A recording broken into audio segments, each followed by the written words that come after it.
Hello,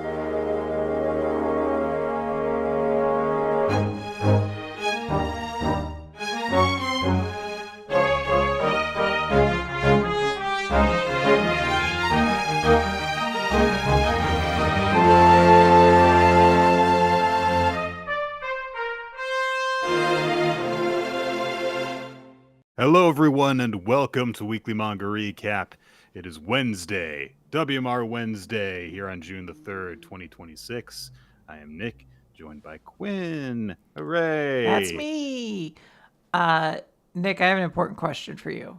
And yeah, Okay. and largely to the greater WMR audience. So I preface this by saying I love my boyfriend very, very much. Oh no. I think he is wonderful. I love him. He is one of the sweetest, most wonderful people out there. Again, preface it. I love him so much.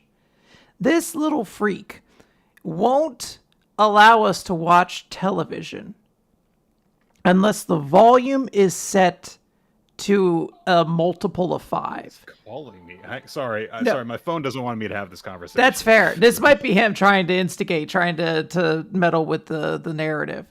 Well, apparently he's also in my area, so that's concerning based off of the area code and the phone number. So. Yeah, he might be good at impersonating cell phones. We have been watching a lot of The Wire. So he can't listen to anything on the TV unless the volume is at some kind of multiple of 5. It can't be like at 6. It has to be at either 5 or 10. He's insane, right? Like this should be the first sign that he might be a serial killer, right? I think that I fully understand his approach. That's what the other volume settings are there for, Brennan. Like I understand you. Just close your eyes when Quinn's picking the volume. Legitimately, I'm like quietly watching him to see when his eyes go to his phone, so I can very quickly like turn it down 1 or 2, just so it could be at because it will very frequently be at a point where it's like, okay, well, 10 is too loud, but 5 is too quiet. So he won't even accept 5. But I'm like, 10 hurts my ears, my precious ears.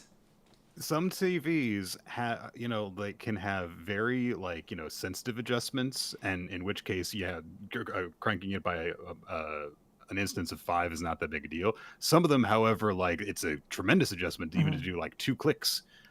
Like I said, that's what the different levels are there for. In my mind, there should be a version to say my partner is neurodivergent in some way, and it really displeases that. Can you just make all of the numbers a multiple of 5? So instead of 0 through 5, you're like 5, 10, 15, 20, 25, and you're like, oh, cool, he'll never be bothered by this. This is the dorkiest version of the "this one goes to 11" conversation from This is Spinal Tap that I've ever heard. Well, there's other layers to it, because then we're in the car driving somewhere, and I'm like, oh, you need it at 5? And he's like, no, in the car it's multiples of 2. What? Now, he might have been saying that. What is the difference? He might have been saying it just to fuck with me. At that point, I stopped engaging with it, and I was just like, whatever. I can't. I was like, if my hearing goes, I guess. I whatever. But I truly, I asked a couple friends, and they were, expecting universal, well, that's insane. But immediately, Dan and Austin were like, no, he's correct, and this is, he is absolutely valid on this. And I'm like, can I get somebody who's... I don't know if this is all just an autistic syndrome of the friend circle I keep or not, or if this is a legitimate I'm sure if you asked Skitch that he would probably be on your side. Okay. So because it's a very I am with you in terms of the reality of the sound and how it affects the viewing experience is way more important to me than the number matching up. And I say that as a numbers guy. Mm-hmm.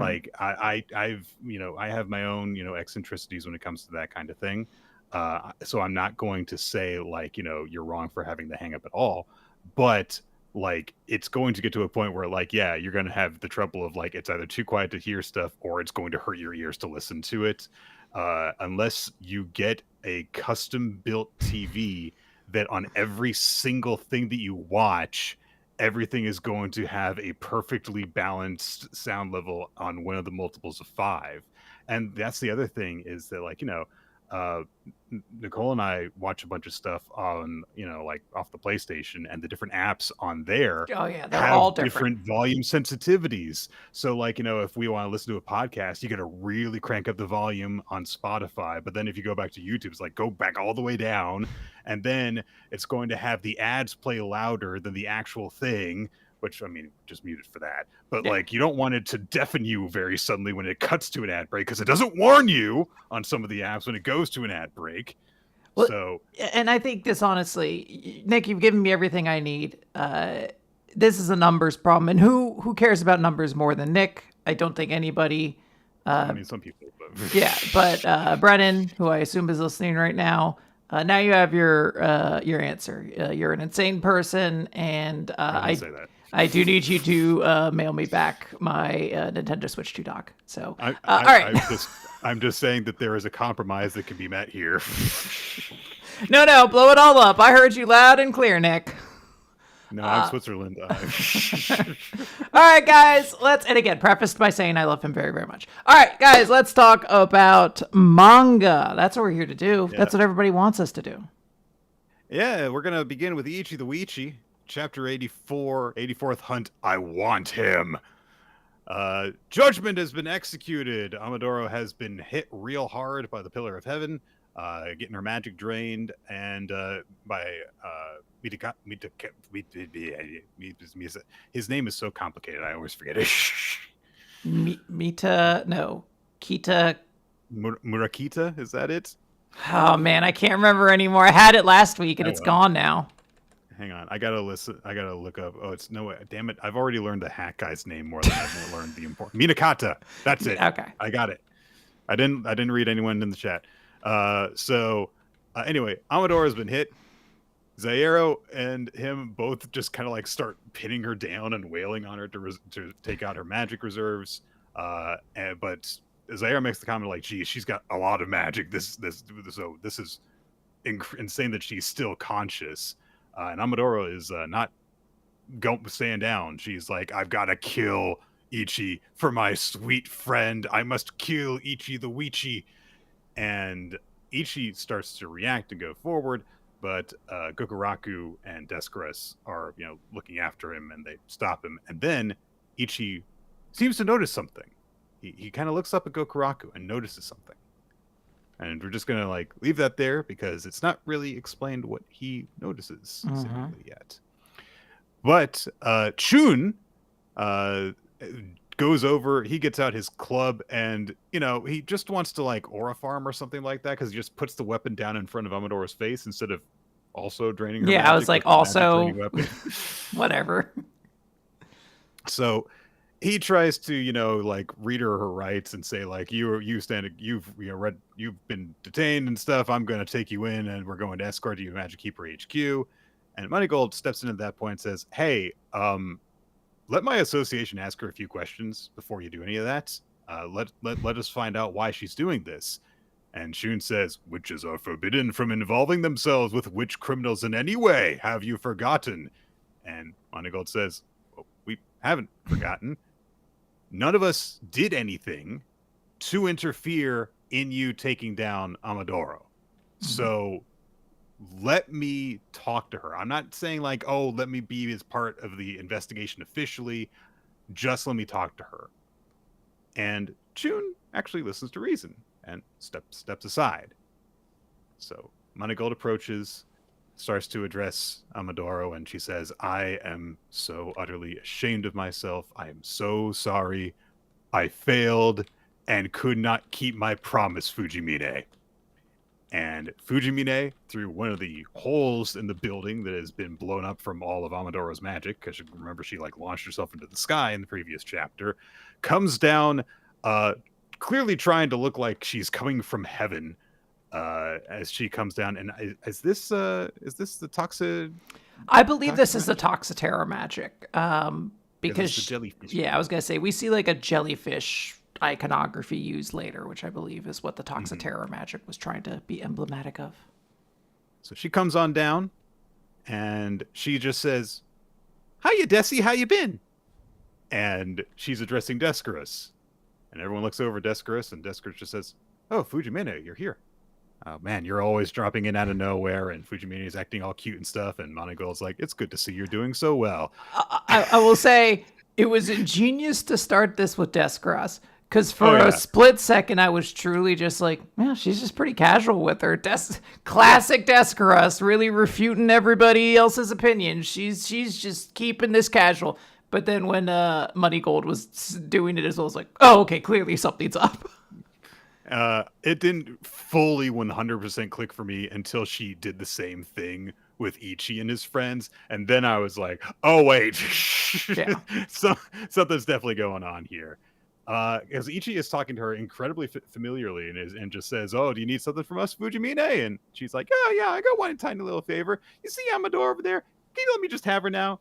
And because I got to talk to her about something." And everyone's like, "Well, I mean, if Fujimine says it," and Zairo's on board, Minakata's like, "Yeah, sure, okay." And everyone's standing down, stepping back from Amadora. And Fujimane's like, "Yeah, so sorry, everyone. I'm going to give her a good talking to." And fucking Kumugi says, "We just can't compete with you, Master Fujimine." And we get one full page panel of Fujimine looking a little psycho. She goes, "I love you all so much." And then we cut to the next page, and Shun gets another full page spread as he's swinging his club at her and says, "I hate your guts." Depending on the way you got this chapter, these 2 pages could either be like a page turn to the other one, or in the way I initially read it, they were just 2 sides of the same 2-page spread. And I was like, dang, that's a much better way to do it, because it really looks like he's just going to sneak up behind her and murder her. It's great balancing because her head is tilted to the left and his is tilted to the right because he's preparing a downward swing and has his weapon up over his shoulder. So great balance there. Yes. Fujimine is briefly confused and goes, "Oh, how come you don't love me? Oh, is this your second time? Have I dosed you with my love before?" "Yeah, the second one's generally less potent than the first." "Oh, well, I made bunches of other friends. So, hey, I'm going to take this guy with me." And she's stroking Ichi's cheek. She's like, "So, yeah, I'm going to go. I'm going to take him." And Chun is the only one who is still on team hates Fujimine. And everyone else is backing her up. They've got their hands on their weapons and are at her side, standing against Chun now. So what's going on? A lot of people were concerned about what was happening in this chapter, Quinn. Can you like explain that to me? Like, what's the problem here? Oh no, is there like a real concern that people had with this chapter? Because I mean, this makes, I'll say this. We were so concerned before with how nothing about Amadoro made a ton of sense, and like we got to wait for the other shoe to drop. I never considered the situation where we would kind of turn everything else on a dime and then say, oh, well, the new Magic Keeper characters are going to be sort of the protagonist characters we'll be following for here forward. And I was like, ooh, that was, no, I don't care about Chun. I hope she cuts his dick off. I have no dog in this fight right now. I'm like, whatever happens to him and his stupid hat, A-okay with me. If ever there is a series that makes you want to root for the bad ending, it's the one where all the good guys are siding with Fujimine against Chun. I'm like, even Minakata is as well. Like, the one Magic Keeper I kind of like is on that side as well. Be like, all right, look, this kind of feels like everything I need is on that side. So, yeah. Yeah, the Toxiterror magics, like tendrils are kind of seem to be going down into everyone's necks and stuff, but that's not a problem. Remember how everyone said the Toxiterror magic was like super friendly and stuff and didn't want to hurt anyone?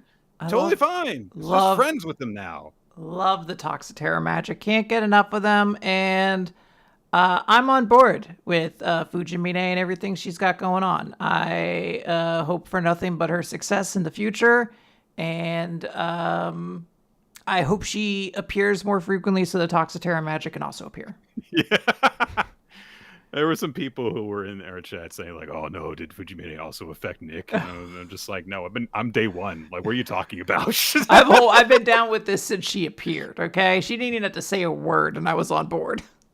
there's a D&D group that I kind of was a helicopter player in that had some family friends in it, and at one point they cast like charm person on this orc named Grungefish, and had him just kind of like be their guide around the place as they were doing stuff, and then at a certain point they realized like that charm person probably wore off like 10 hours ago, and this guy's still hanging out with us. He's still totally cool. And he just like permanently befriended the group after that happened and like became like their mascot and stuff. And they like everything they did, they were like, saying like, oh yeah, this guy's our leader. We are doing everything in his name and stuff like that. They just kind of like adopted him as like a member of their party.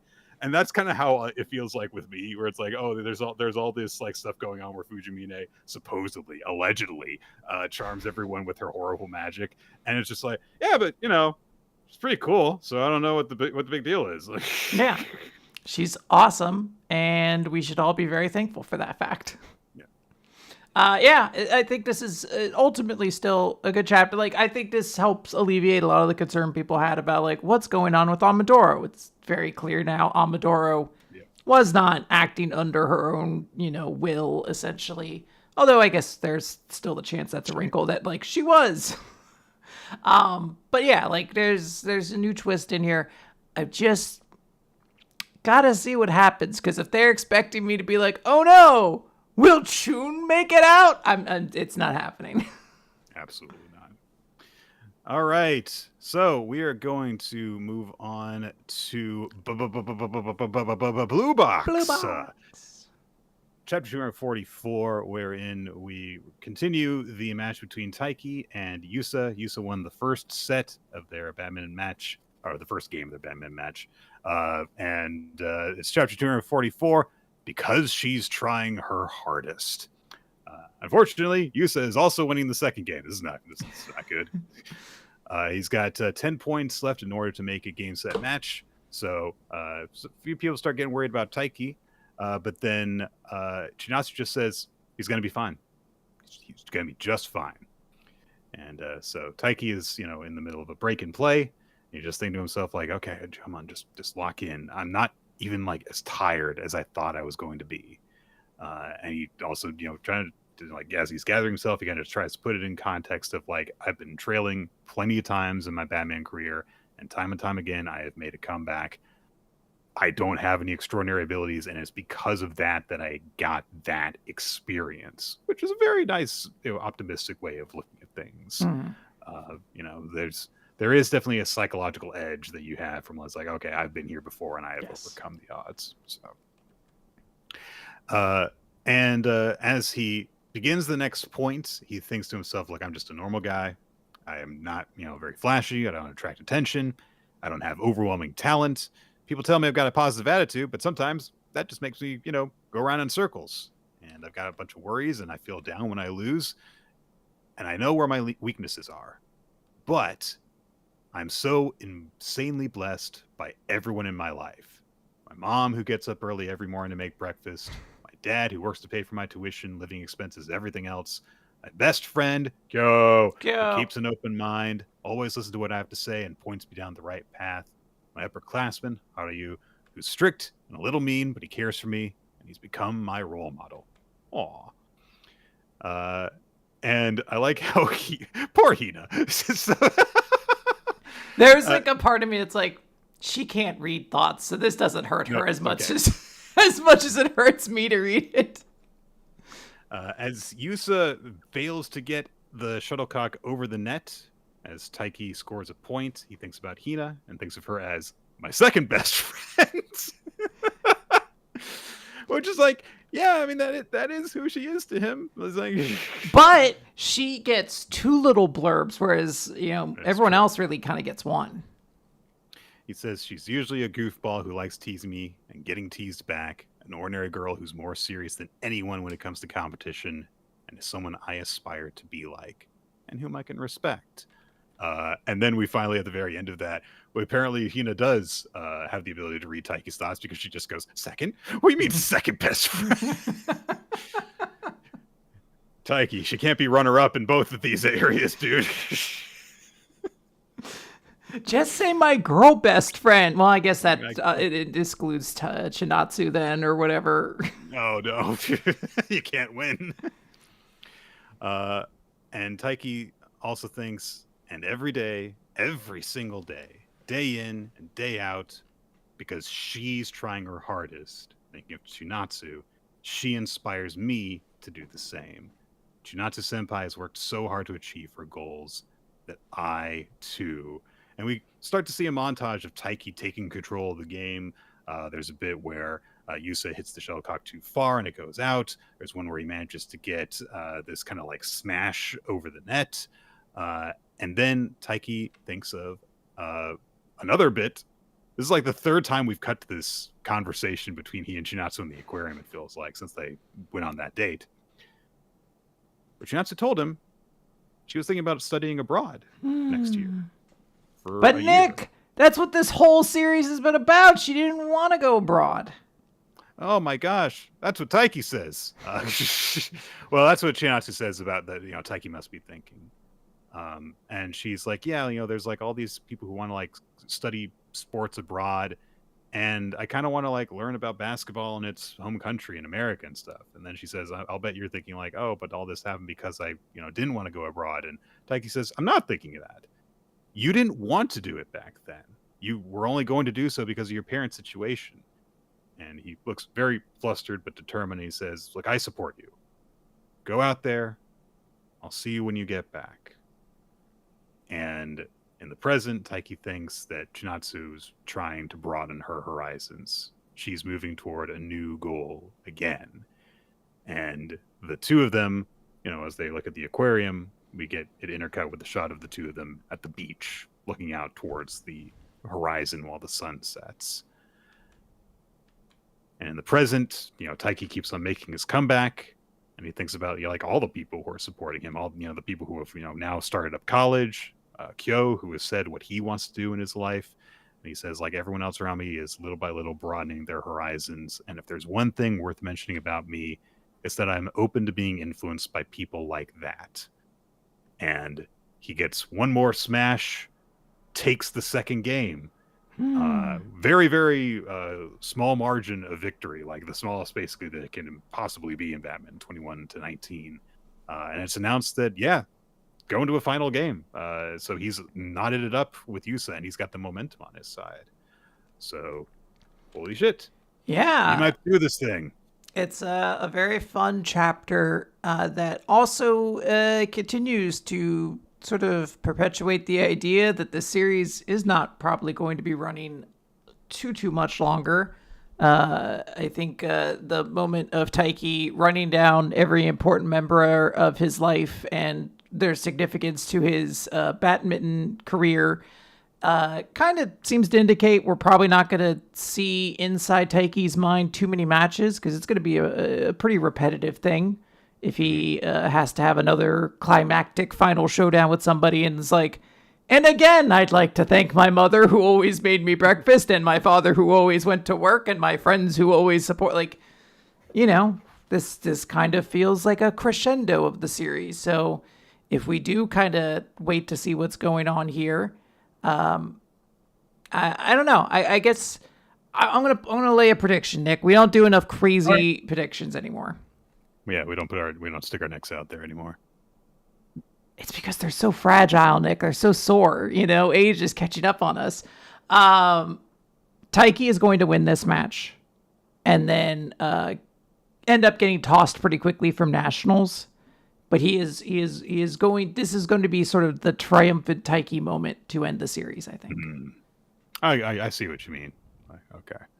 Quite a few sports series do like to do that kind of thing. There's a lot of baseball manga that just follow the pattern of like, we made it to the Koshien, the victory and stuff, and then they get bounced out of the Koshien because like the dream is not like winning the Koshien for them. It's like, oh, can we actually get it together to like be one of the best teams in Japan that gets to just represent our our district when the tournament happens. So yeah, I can see that potentially happening. I honestly like I have no idea. Like there, um, I feel as though if you wanted to end the series soon, um, 250 chapters is a big milestone. It could be right around there. The series did just celebrate its 5-year anniversary a couple months ago. Mhm. So if you wanted to just kind of like do it as a marked occasion of like, oh yeah, 250 chapters, sure. But at the same time, like there's so many things like that are still kind of like seeds laid for that you could just kind of keep on going. Yeah. And at the same time, though, it's the type of series where it's like if you don't ever go back to like the stuff that's been set up with like Miyazaki or the tension between Haruto and Hina, it wouldn't feel like incomplete because this is much more a series about just kind of like experiencing like moving from one stage of your life to the next, and it's about Taiki doing that. And sometimes when you have that kind of stuff going on, you don't necessarily just get clean resolutions to that type of stuff. Yeah. It wouldn't feel out of place for it to just never get resolved, but at the same time it could just keep on going. Yeah. So I'm not going to put down any kind of prediction on this because I feel as though it could end in 6 chapters or it could end in 60 chapters or whatever. Yeah. I mostly just want to do something crazy for the algorithm, Nick, that is judging our lives at every moment. Do something big. But I also did put quite a lot of money down on Vegas. They are taking manga bets now. They don't really seem to have a specific criteria. There's just a window and you give them money. And I assume if I'm right, I come back and get more money in return. Did you hear the rumor a couple of years ago that WWE was trying to make like Vegas bets like an official thing, like the results of matches could be bet on and stuff? I thought that did happen. It did not happen there is like betting on WWE that you can do. Okay, yeah. But like not like, officially like sponsored kind of stuff the way that you can bet like the NFL doesn't like get a cut of you betting on NFL games or whatever. Not the way that like it is for professional sports events where like big Vegas odds makers will do and stuff. Because WWE wanted a cut of it and like the problem, of course, is that it's like, well, it's a predetermined event. So they're like, well, yeah, all you have to do is just seal the results and stuff. And everyone was like, yeah, but if you do that, you literally cannot change the outcome of something after like settling on it like weeks in advance. And stuff happens in wrestling. You cannot do that. Famously, just not how wrestling works. So many matches are decided like the day to sometimes hours before. The number of times that people have said, like, I didn't know I was going to win this very important event until the weekend of. It's like, God. Yeah. That's very concerning because, like, there was a lot of build leading up to that. It's weird. I enjoyed the months-long story, assuming this was always the intended ending. And you're saying Daniel Bryan was never really meant to win the world championship? Like, yeah, sometimes that's just how the events go. Yep. Oh, boy. But Quinn, Dandadan. Hopefully this is all leading to something, because we're going to talk about Dandadan now. Yes, Dandadan, chapter 235, barbershop skills.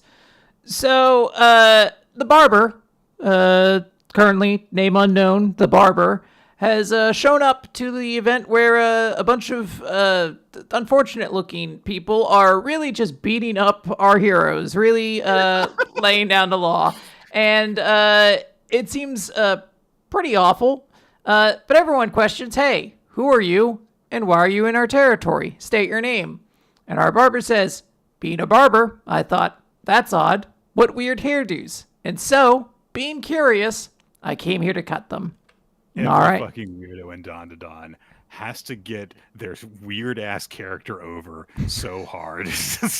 Everybody's got to get their gimmick over. One of the melted face guys takes his bat and just cracks. Like, absolutely. I fucking love this guy. Clubs our barber in the head. Blood is shooting out of his ears. He falls to the ground. And they just surround him and start beating him with clubs. It's absolutely savage. Ira tries to interfere, and the black barber's like, no, you shan't.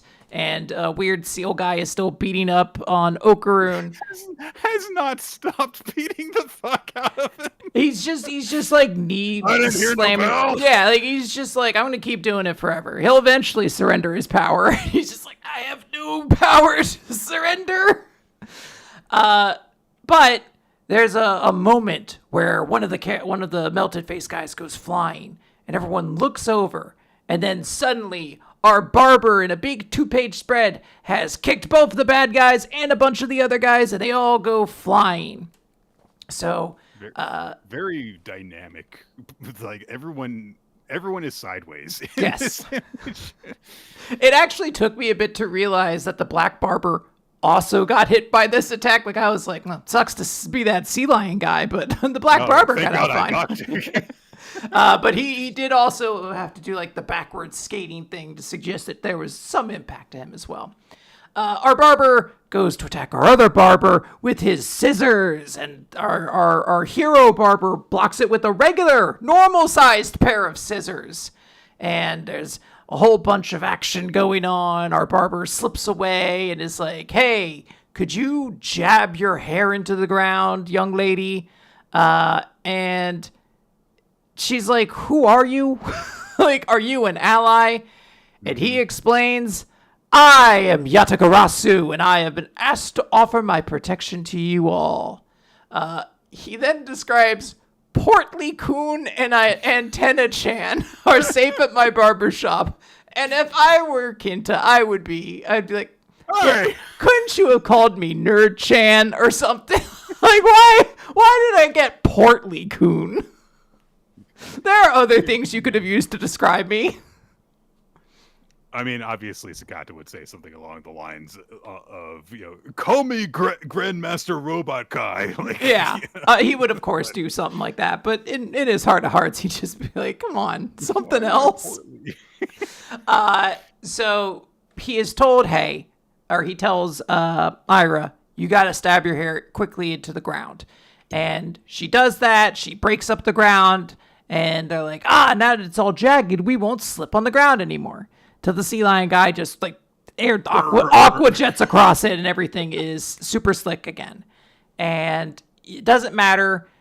Being all bumpy makes it even easier for us to slip, that kind of thing. But we have a moment of Yatagarasu saying, like, didn't I tell you to jab your hair into the ground?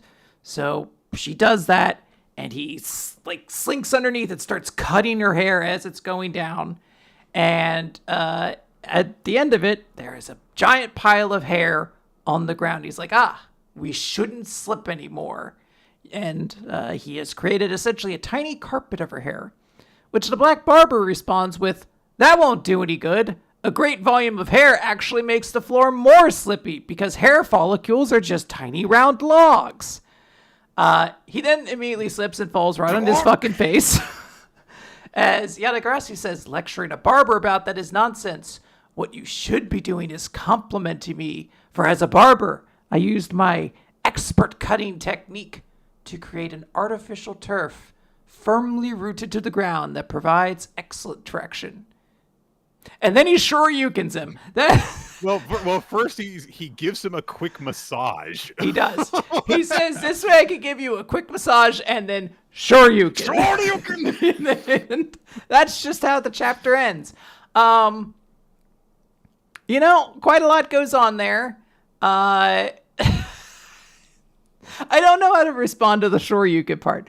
I'm glad that we're paying off the Yatagarasu thing. I was going to make another joke about Yatagarasu attacking your life points directly, then going back to the hand or something like that. But I don't think we had that big of a Yu-Gi-Oh audience. Well, Yatagarasu doesn't have an ability to help it attack directly. The problem is that it actually prevents you from getting a draw during your draw phase. Hence why it was, part of a whole thing where it got, Chaos Emperor Dragon banned and stuff. But then everyone decided, like, Emperor Dragon's just really broken on its own anyway, so we're going to just, get neutered the fuck out of that thing. Exactly. But I'm glad we're paying that off. And I don't I don't know how to still feel about the barber. He showed up, he cut Iris' hair and made a carpet out of it. That's very cool. And then he shoryukened our bad guy. So Yep, he's quite a eclectic character, I guess. Yeah. I'm also not fully settled on how I feel about him. But we'll, I think, get a little bit more of that as this fight progresses. True. Now, if I'm wrong, and this has been a while, so maybe I am, when we were first teasing Yatagarasu, wasn't that mentioned to that group of like 4 older people that what's her name ran into Seiko? I have no idea. Okay. I thought they were maybe like a group of old people. So I don't know if this is something like a hive mind, if it's like I could take over something. I might be just misremembering details, but that was something that eventually came to me as I was going through this. But yeah, I guess we will know what's going on with Kinta and Vimola eventually. They're fine though. They're safe. I guess They're fine. They're hanging out at the barbershop. I guess, yeah, they probably got some kind of decent haircut, I guess. Yeah. Presumably, like, what happened with Vimola is that he just explained the situation to her and she was like, okay. And just kind of stayed there. All right. Let's go into World Trigger. World Trigger! So, a couple months ago, we had a chapter of World Trigger that we did not talk about because I was feeling sick. So, yep. We just didn't cover it, unfortunately. To go briefly over what happened in that chapter, the senior members, the A rank members of Border were pressing all the United B rankers, showing up, cutting off hands and fingers and stuff. And the big loss was that Teruya got cut down by Kazama. So that's, a 121 point swing. So now everyone is wary of that. Fortunately, they launched a quick plan under Osama's advice, which was to have Ninomiya piloting one of their mounts around while Chika rode on the back and just shot giant bazooka sniper shots that messed up the battlefield where everyone was engaged, and then rode off and just started taking pot shots at one of the terminals in A-Team's control. And so everyone started observing like, oh, yeah, Amatori's got a lot of firepower, so if we do not go over there, she is going to blow up all of our towers. So now they kind of are in a position where they have to decide what they're going to do, and they're forced to respond, which was the main thing that they wanted to have happen, was just kind of change the dynamic of their engagement. So now we are in chapter 262, the away mission test, phase 2, part 5. Yeah, the order comes down. It's like, all right, we're going to need Kusakabe's group to come back on defense, which means that their offensive is going to be a lot weaker now, but they're going to just like figure it out from there. There's a lot of analysis over like, what people are going to do based off of, the Tryon soldiers' jamming abilities and how long those can last. The expectation is that Amatori and Ninomiya are going to pop up on a radar eventually because they can't just be going around galloping around the entire arena cloaked the entire time. Yes. But in the meantime, Chika keeps on just taking shots at that terminal because no one shows up in time to take it, so she blows it up. And that gives them 500 points, which is the provisional squad's first points of the match. So they're now just within the 121 points that they lost from Teruya. Retreat happens because now everyone is like being broken up and repositioning. So the provisional squad has a chance to reposition and engage again under more favorable conditions. There's a conversation that they have about like, oh man, I hope that Teruya's not in a funk about this. And she's not. She's like, sorry, I'm going to go back in and kick butt as soon as I can. So she's not too down hard on herself from this. Oh gosh,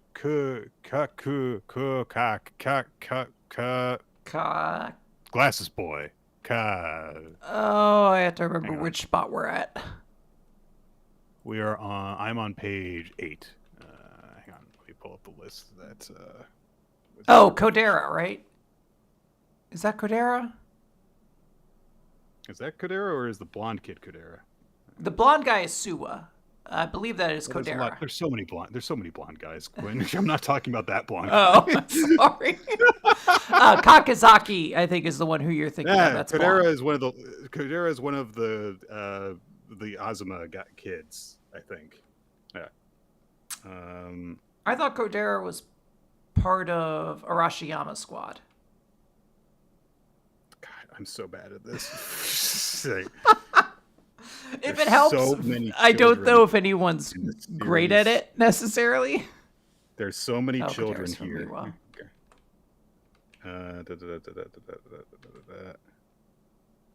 It was Kodera. You were right the whole time. I'm sorry. All right. It's all good. I was gaslighting myself. Like, so yes, Kodera. Thank you.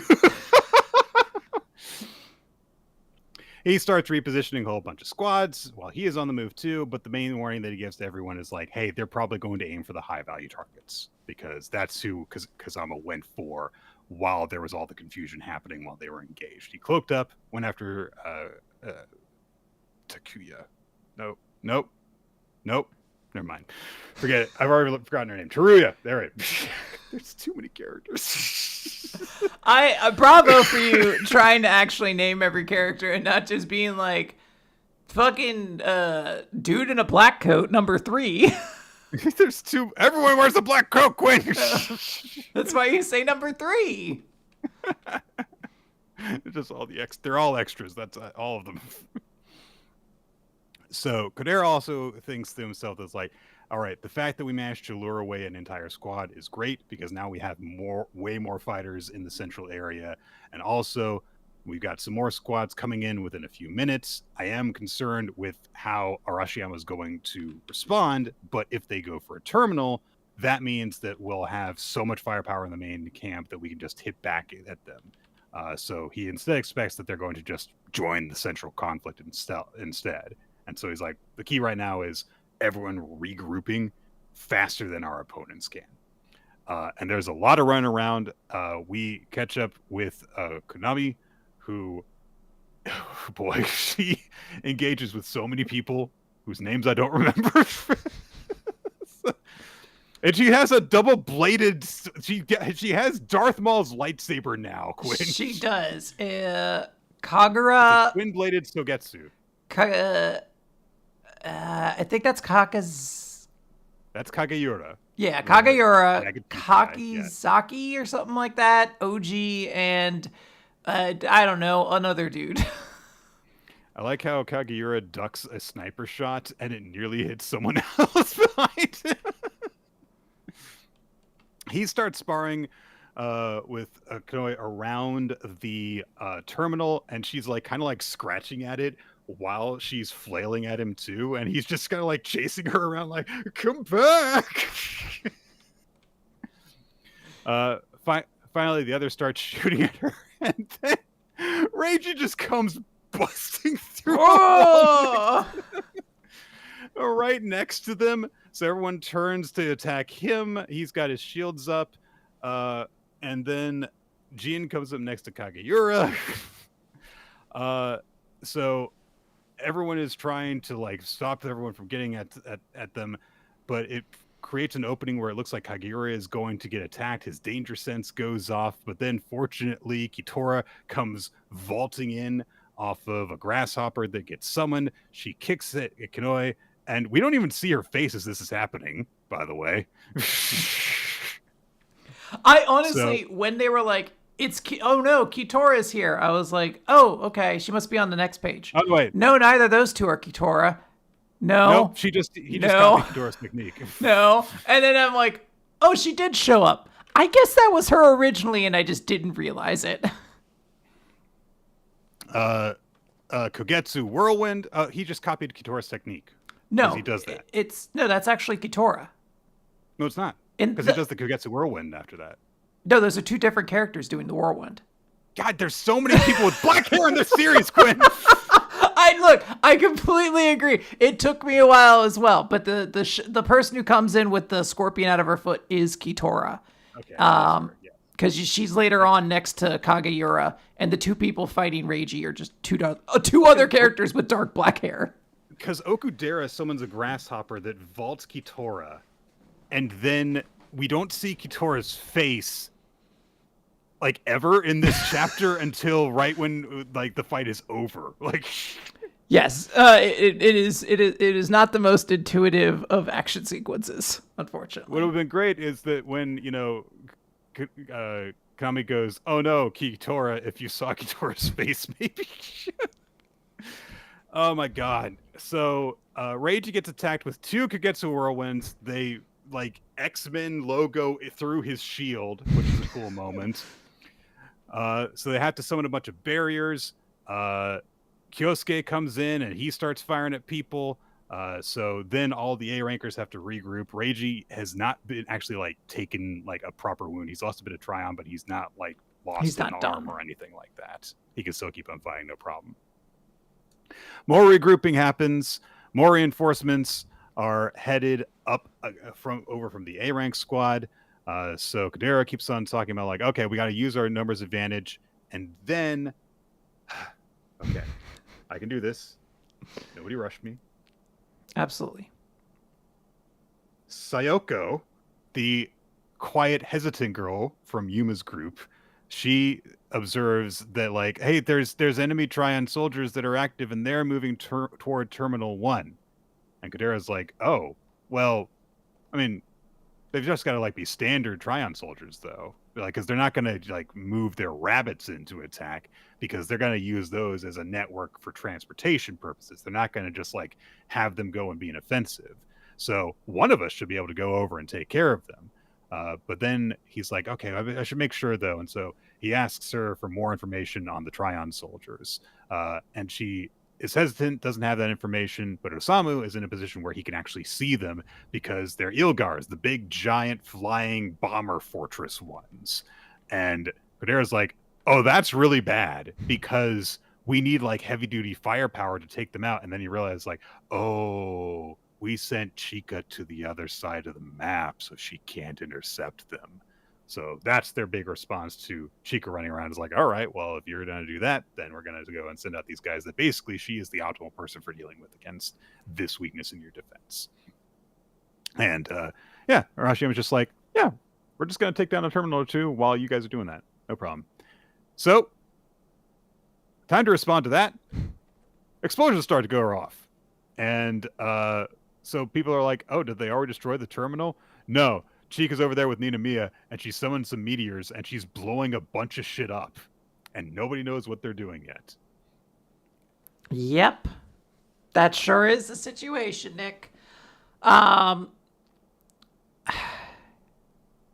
do I phrase this? I am not sure if the best thing for somebody with chronic health issues to do in drawing a manga is to tackle an enormous fucking battle with like 60 characters in it and actually use them all. I love you, Ashi. Like, I love him, but I think this is basically untenable on a week-to-week basis, which is month-to-month for us, and sometimes longer.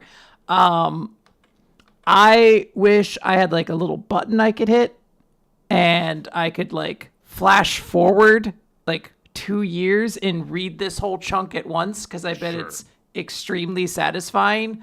As is, I did pop when Kitora showed up, but she is like 7 of 10 characters who show up in that little mini fight, and there's just no time to enjoy any of it because we've got to move on to the next thing. And it's a lot. It's a lot going on. Now, perhaps this is me cursing the world. There's the monkey paw curled after, the desperate wishes to end the essay exam. But I still don't know if this is exactly the best way out of it, but I'll leave it to Ashihara. Yeah, Ashihara, and hopefully this comes out awesome when it's all said and done. I mean, I'm not down as much on it. I think that this chapter was definitely, for me, kind of confusing, and that's mostly because it involved a lot of characters that I really don't care very much about. But then, like, when characters that I do care about showed up, it was for very, very small instances. There's a lot of hectic action, which I will forgive, however, on the note that, like, that's kind of the point of what's happening. Everyone Sure. is scrambling. There's a lot of chaos going on right now. And there's a lot of cool moments that a lot of characters have very briefly. We get to see Kitora's scorpion kick here, which is nice. Even though, again, it's not, I don't think that it's framed very well when she shows up to do it. Because there's not a lot of time to like kind of focus on that. It's a lot of little things happening in flashes very quickly. But the chapter that we didn't really cover in full, the previous one, I love that chapter. I thought that it was paced extraordinarily well. You know, it had a really nice, cool moment to end on with Chika getting a moment to look cool and be a very important part of the battle. And that was, I thought, you know, it was framed and paced very well. So thus far, the way that the battle has unfolded, if there's like one chapter so far that I feel like has like been, you know, not even like failed to do its job, just been kind of a little bit confusing while it's been happening, I'm fine with that. And I do agree with you that probably the best way to actually absorb this and experience it is going to be like when there's like a collected volume with this stuff, and then you can just kind of like read them back to back and get a taste for like the whole battle unfolding in the pace that it is meant to be experienced. I think that the monthly release schedule, there's a lot of stuff that's going to need to be kept track of, and just like a lot of details to remember. And there's not going to be a lot of space to kind of like refresh your memory in between chapter releases. It right now it gives me the vibe of like a battle royale that just started, and you're like, this is cool, but I really can't enjoy this until we kind of whittle out some of the chaff and kind of reduce this battle. When they respawn. It takes time for them to respawn, though, so I'm assuming at some point there's just going to be a big death explosion. A bunch of characters get wiped for a little bit. We'll see. All right. Sounds like the series might need a big cleaning, Quinn. A final cleaning, if you will. Chapter 92 of Hima-Ten. That's Hima 92. The final cleaning, which does not seem ominous at all. Yeah. Okay. Yeah, so Himari is talking with her manager, which, oh my gosh, I've forgotten her name. I was doing so well with her after it taking so long to remember it, and I've forgotten it again. Hima-Ten, Himari's assistant. Come on, Hima-Ten Wiki, don't fail me now. No, not Kana. That's not the right character. What do you mean? There's not a very strong fan wiki for this series. That's ridiculous. She's got to say this girl's name in one scene where she's talking to her. God damn it! She's not listed anywhere here. God damn it! Nope, she doesn't have a character page. It begins with a T. I remember that much. Okay, so she is kind of going over like the booklet with Himari, and she says like, yeah, you know, I think that like, you know, this is like on paper a good plan for what you're doing in order to settle like the public discourse around that, you know, controversial photo and stuff. But then she says, hey, are you sure you want to do this? And then we cut to the present, because that was in a flashback. And we are cutting into like the actual final Subone. There it is, Subone. There it is. There's her name, Subone. God damn it. I really liked her in this chapter too. God damn it. My MVP of the week, T something. Tarasu something.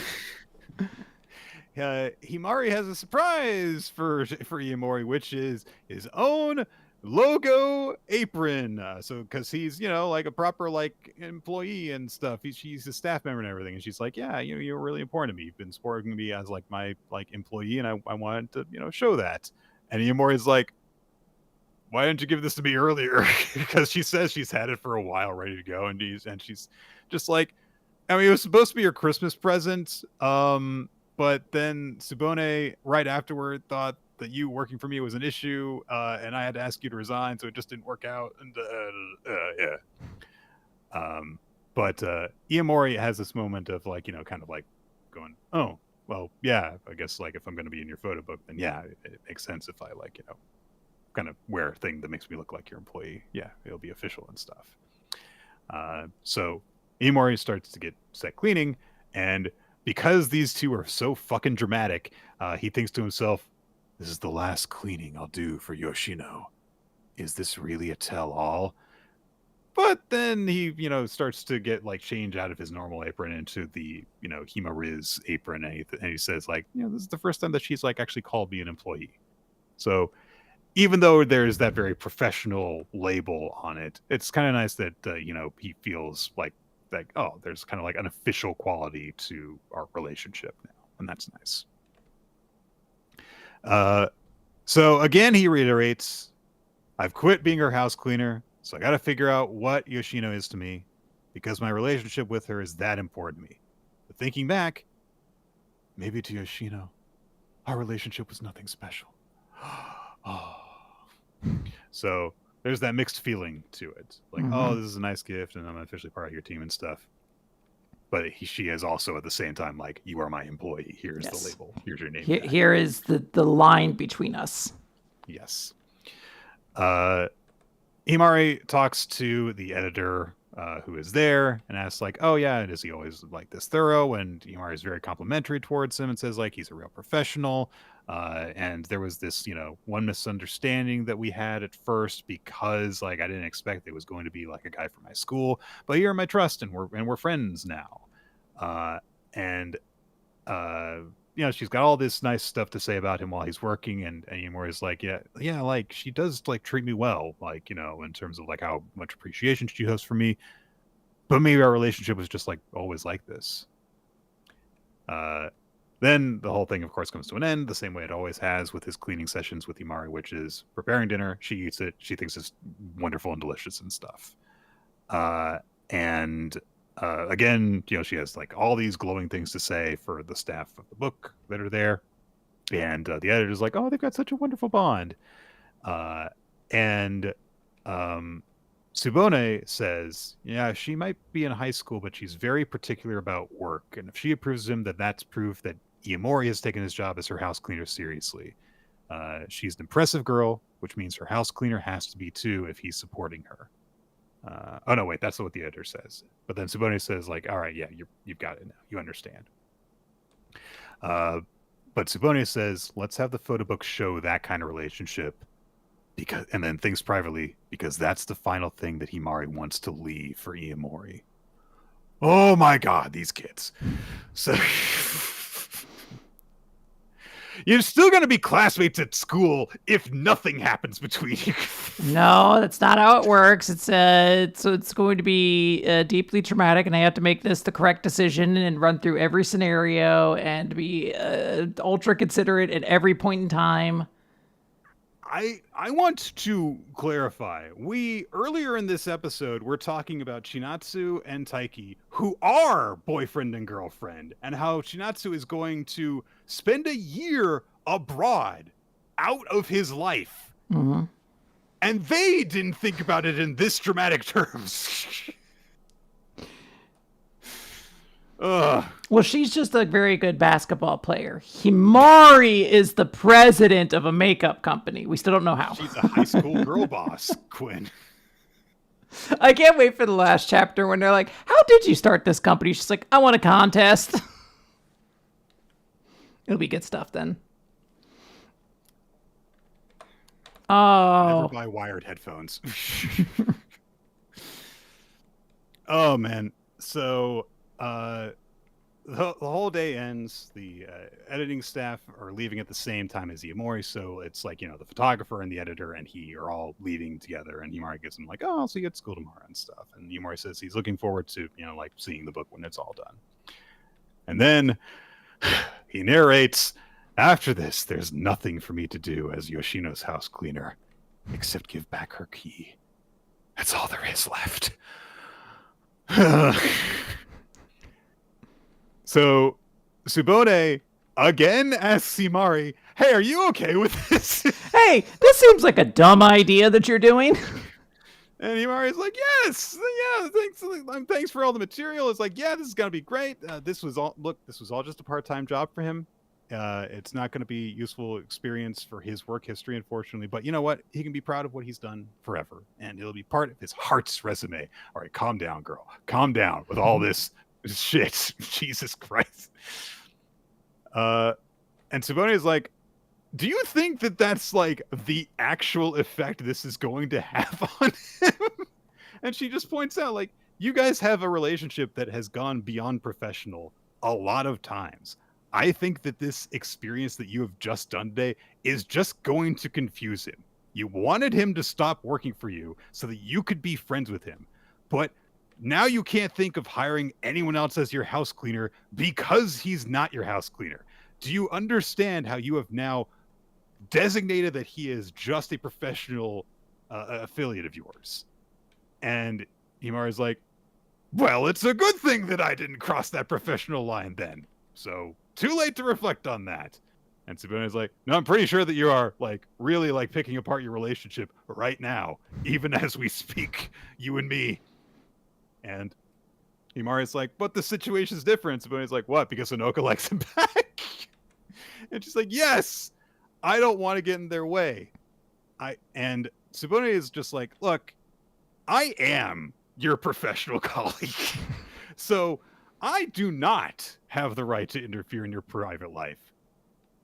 But at the same time, Jesus Christ. She's like, you would just completely mishandle all of this. And Himari's like, but I'm trying my best this whole time. And Tsubone says, look, sometimes you're just too resilient. And that's why you always choose to deny yourself things. And Himari says, do not. So good for her. Mm-hmm. And she says, look, the reason I'm in this mess is because I didn't have any self-control. Somewhere deep inside, I'm pretty sure that I knew that Honoka liked Iamori back, and that's why I never asked her about it before. I was scared of losing Iamori. When I realized that I might have a chance with him, I finally opened my eyes. And, you know, it's like, and you could just, like, change your mind. She says, no, I can't. It doesn't work like that. And it's like, look, if there is any group of people that are going to stubbornly believe that the thing that they are doing, which is not working, is still the way to do it, it is emotionally raw teenagers. Yes, that is true. I can still be frustrated by it. It's so, what's a big challenge is we've had a rather refreshing run and jump recently of series that allow the characters to have a little bit more of like a narrative back and forth to them. Like obviously Blue Box would be the big scenario. We always are commenting like, wow, these characters are really emotionally intelligent for their age. I think Hima-Ten might look better if there wasn't an immediate comparison point still running in the same magazine that always makes you be like, why can't you just act like a responsible adult? I know that you're 16 and very confused, but like, do the correct thing immediately. I think that the part of it that gets me a little is that there are kind of these motions to, wow, these are like, you know, really together people for their age in other capacities. And I'm not saying that like, oh, just because you're like, you know, very successful in a business professional sense that means that like you've got your life figured out, you know, personally and emotionally and stuff. That's not true. They're separate areas. But when those professional areas are then portrayed in such a way that seems kind of comically ill-informed because of the broad swipe strokes that they are painted with, then it feels like someone is playing dress up in a way, and all this stuff is just kind of like who they are underneath. And I don't know, there's something about the story that when it gets this way that kind of makes me go, it reminds me of like you know, being an inexperienced writer and understanding the need to go big but not understanding how to handle the intimacies of certain things. And that's, I think, why it's a little frustrating. I could definitely see that. Anyway. Sorry. Never apologize for being who you are. Oh, thank you. I appreciate that. Now I have to have a whole diatribe about how I'm not allowed to feel that way about myself. And I've got a time limit. I've got a time limit of 1 month before I can decide to be an adult, basically. The Himari says that the reason that her crush started on Iamori was when he said, "I hope that your makeup helps normal girls feel seen too," which. All right, if you say so. I mean, I think the idea is that, like, you know, because she says, like, he understands, like, what the importance of my work is to me. That is what she sees as the purpose of her work. So it is him validating her worldview. It does come across a little weird if you like remove it from that context and you're like, oh, I hope your makeup can make ugly girls look as hot as you do or something, you know, as something along those lines. But it is meant to just reaffirm what she is doing as like a stated mission goal. And in fairness, she then ties that into, you know, Honoka, who by comparison to her is like a normal girl. She is kind of the normal girl love interest within this story. She says, if I ruined her happiness, then that would be like a betrayal of like why I do this. She says it in incredibly dramatic terms, if I ruin Honoka's happiness, I'd have no right to develop makeup anymore. Which, if you just say it, sounds absolutely patently ridiculous. And it is a very dramatic shonen statement to say that. The way that it is framed this way, I understand the intent. Like, the entire reason that she does what she does is because she wants to help every girl like to achieve happiness. And if she does this, she's kind of betraying that ideal. Because on top of that, it is the ideal that has drawn her to the guy that she has a crush on, that she would be stealing the happiness away from someone else. So I kind of get it. But at the same time, I am fully on board with Suboni's sentiment that immediately follows this up, which is, if I were Iamori, I would walk away from a girl who is as difficult and confusing as you. Because she's like, look, if the two of them get together, like, are you just going to, like, wallow on your own and just look through your photo book and reminisce about the good times? Yeah, I love that comment. Cuts deep, because that is exactly the future she is trying to set up for herself. Yeah. And she's like trying to say like it's the only future that she deserves. And so this is definitely the moment, if you're going to have this, to have someone who has a little bit more emotional maturity to them, to just say like, no, like that's not the solution. You can't just do that. And she doesn't like, you know, Himari doesn't have a response to it. She doesn't like follow up on that point any further. She just says, you can make it to the station right now. If you leave, you can catch him. You can go and tell him what you want. He is still your house cleaner officially right now. And so Himari doesn't have an argument. She gets up. She starts running down the hall towards the elevator. And she thinks to herself as she's running, I knew from the start that I couldn't fall in love with my house cleaner. But she hits the elevator button, and the doors open, and Iamori has come back. And Himari thinks to herself, but I still fell in love with Iamori anyway. And Iamori has come back. He looks a little bit sad, and he says, I just couldn't let things end this way. I couldn't walk out, and so I came back. And as flawed as everything that I have just gone over, I've complained so much. Yeah, like that's why you do this shit. Like, I mean, come on.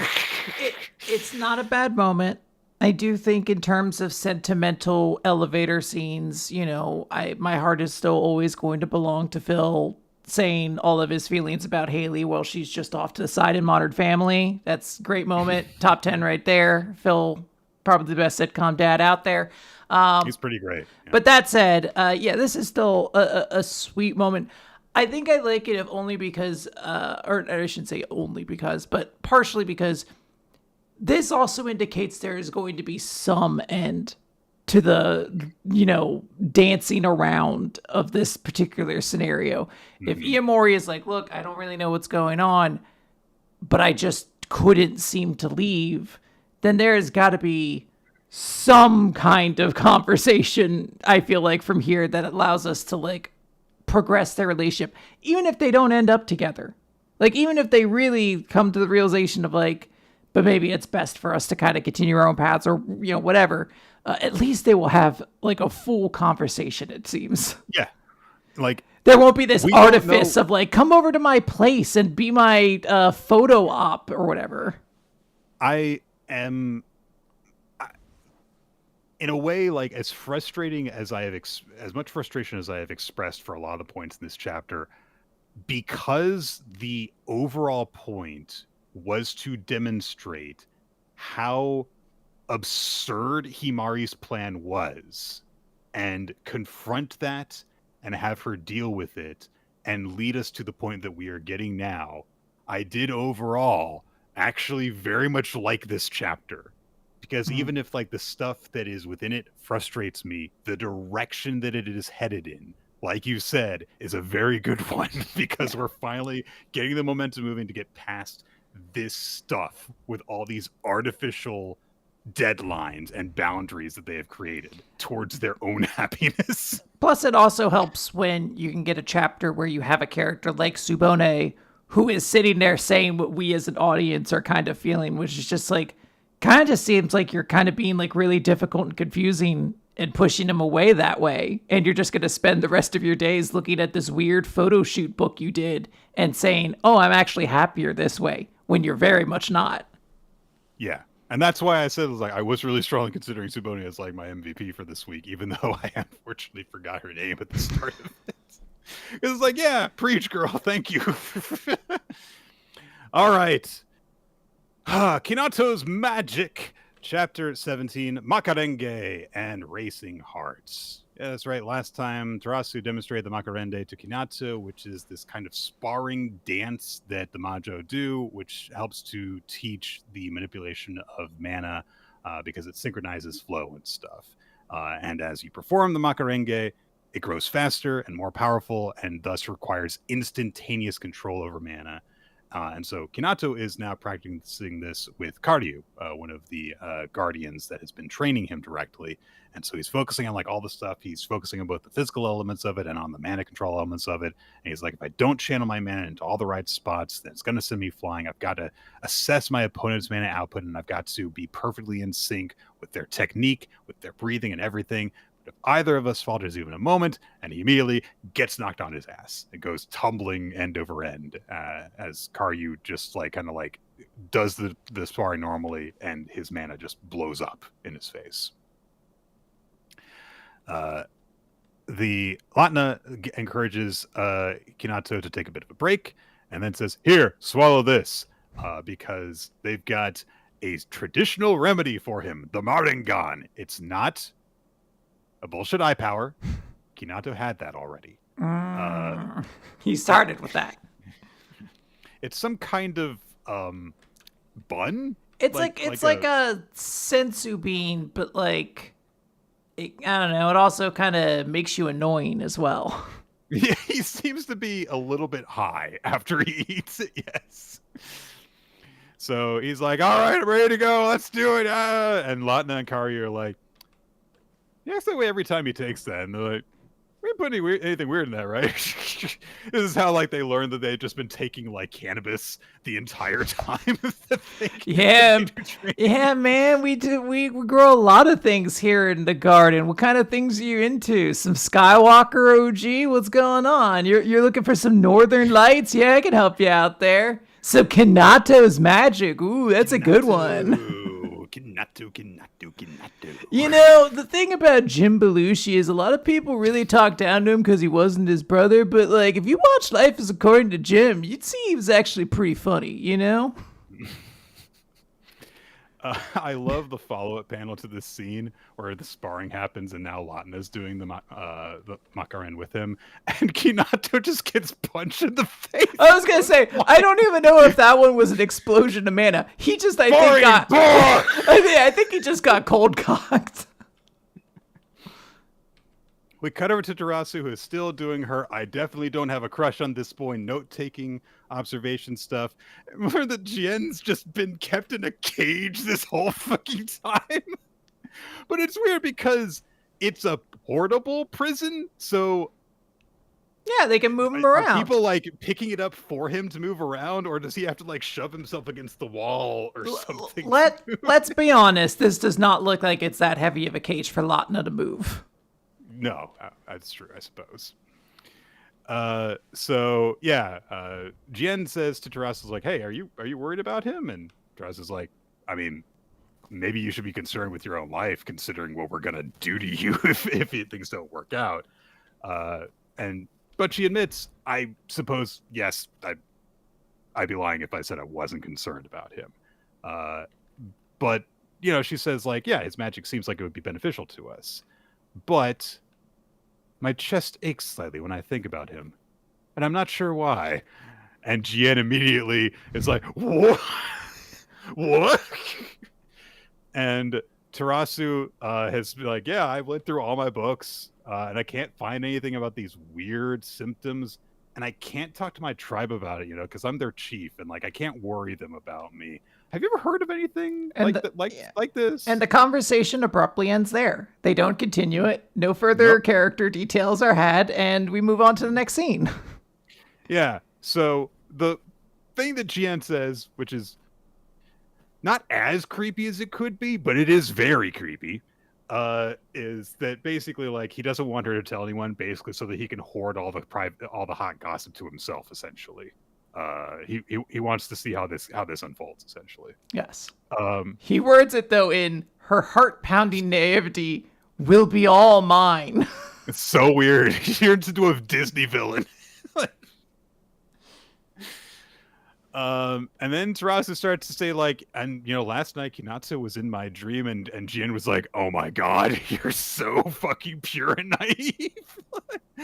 So she just doesn't know what's going on in her head. She doesn't know. Yeah. Then we cut over to, hang on, I think I can open the chapter where she was introduced. Hang on, because she was only in that one scene. Is it Suzaku or is it Sazaku? That was it. Okay. So Sazaku, the evil captain. I thought she was the captain of the North. Yeah. The most evil of directions. The North are all good people. You're right. Yeah, the Starks and stuff like that. Mm-hmm. Yeah. So Sazaku is playing chess with herself or something. Maybe she's doing that thing that I assume that she's doing those like, I am a manipulator, so I just play chess with myself in the piece. I think that's it, but it's magic world chess, so I don't have any idea what the pieces represent. Yes, those things where you're like, I am the master manipulator. It's like, yeah, I think you're the only one who understands the rules. So yeah, I guess you are the one controlling everything in that situation. And she is like the only one at the table. Like no one else is sitting there with her. So is this like a Jerry's game thing where she like has to? Is she standing up and walking around to the other side of the table to play with herself? Like, I don't know. Yeah, that would be very funny. Wow, it took me a moment to even remember what Jerry's game was until I actually dawned on it. I was like, wait, that old ass Pixar animation with the old man? Yeah, come on, Quinn. You remember 28-year-old animated shorts, don't you? It made me cry. So yeah. You cried about that? He's an old man. He gets sad at one point. He makes himself sad, sure. And then he fakes a heart attack to himself. I got worried. Oh, man. So Sazaku says it's just around the corner. It seems that the outsiders have completely adapted and are doing just fine living in the village. A man settling down in Sky Dragon is quite incredible, and Lady Tarasu will probably start turning her attention outside the village now. Before long, she'll start bringing all kinds of new, progressive ideas back to the village. But that's not the spirit of the Majo. A true Majo would want to reject things we don't like with pure, unadulterated violence. You guys sound like a very pleasant people if that's how you respond to everything you don't like. So Sasuke says we have to prove ourselves with our strength at the decennial lunar fighting festival. And as she says this, there is a well behind her with massive chains descending down into it that looks all ominous and stuff. So Kinato is still struggling. He still can't do the physical boost stuff. He can't manipulate his mana that effectively. He's like, it's kind of like, when I just have like my exercise ball and I just put as much into it as I can. Like I just can't seem to do it. He's trying to figure it out. He's taking notes to himself. But then Tarasu shows up and she's just like, yeah, you kind of like had a rough day today, didn't you? So she says that like, I do see that your mana capacity has increased. It's not great though, but it has increased. And she encourages him like, hey, if you're frustrated, like you can just like scream out your feelings. No one will judge you. But Kinato doesn't feel that way. He's like, I'm really grateful to you and the other Majo. So I promise I'm going to see this through to the end. And so Tarasu is like, oh, okay. Well, in that case, how about this? I'll give you some pointers on Macarende. And she's clearly like trying to flirt a little while having no idea that that's what she's doing and also how to flirt. Yes. So and Kinato's like, no, it's okay. I've learned to sync with Latin and Karyu. I don't think I want to trouble with you. So please, no. And of course, immediately Tarasu's turns around and starts pouting. She's like, oh, fine, if you don't want to get that. But then Kinato's like, I've been worried about something else, though. Can you hear me out? And she immediately spins around. Like, what is it? What is it? What do you want to talk about? Huh? What do you want to talk about? Tarasu's very fun. So the two of them walk together. Tarasu, because she is a very silly girl, is walking on the guardrail of the bridge that they're on, which is very appropriate behavior for the chief of the village. And yeah, Kinato just expresses like, yeah, I have a lot of difficulty with mana control during the dance and stuff. And she does relate to the fact that like, I understand like you can't control your mana naturally. It's a pity you can't do so like you do with your Seitai magic. And then for some reason, it took Kinato, Seitai magic specialist, 17 chapters, Quinn, to realize, wait a minute. What if I use Seitai magic techniques for my self boost? And I don't know. It feels like the natural idea to have here, but I guess it's just a matter of like, we haven't learned enough about how his magic works to understand why that didn't seem like the natural conclusion for him to draw. And so like, he's just thinks to himself like, oh yeah, I've been trying to just like let my mana flow nonstop. What if I only do so at key points? I could layer my support magic into each move. And so he has this huge epiphany and he's like, oh, Tarasu, can you spar with me a second? And so Tarasu's like, fool, flying roundhouse. She didn't even say yes, sure. no warning. Just says flash step, and I'm about to kick you in the face. But Kinato, he uses the physical boost, he uses Seitai magic to support it, and adjusts, and he is able to expertly block Tarasu's kick. And he's like, I did it. I used it during a Macarende. And Tarasu's like, oh, good for you. I never thought you would be able to do that. And she gives him a hug. And apparently this is like, this is advice that Jien got her, which is like, oh yeah, try and initiate like, casual contact, like with a hug. And she's like, this is a hug, right? That I'm doing a hug. That's the thing I'm doing. Is it like this? And apparently she's just right into a bear hug, which is not good for Kinato. Yeah, she's breaking his back. It'll be fine. Batman recovered. I think. I didn't read the whole story, but you're like, well, this is peaked. Yeah, they broke the bat. And then I was like, all right, I'll catch up with this sometime again later on. Who's this French asshole pretending to be Batman? Get him out of here. A bit of ups and downs in this chapter. I feel like it's not quite as strong as the previous one, but in general, I am liking the way that the dynamic between Tarasu and Kinato plays out, so that was nice. So. All right, Nick. I don't know if you know this, but out there, someone hurts. I don't know. What are we going to do about it? Oh. Just read a heartwarming manga, I guess. Well, that'll help.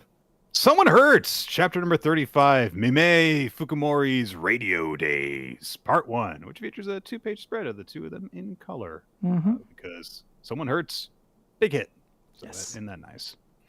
Mizuo is reflecting on the fact that, oh yeah, Mimei and she are 5 points apart, so he's going to have the same score as her if he wins the rookie invitational. So now we have the opening prompt for the night, which is, this cicada was a human in its past life. How can you tell? I do have one for this. Okay. You want me to set you up for it? Sure, go for it. Tonight's this cicada was a human. Hang on. Sorry. I in the middle of saying that sentence, I rethought how to pronounce cicada, but that is how you say it. This cicada was a human in a past life. How can you tell? It wakes up after 13 years and then hits a snooze alarm for another 5 minutes.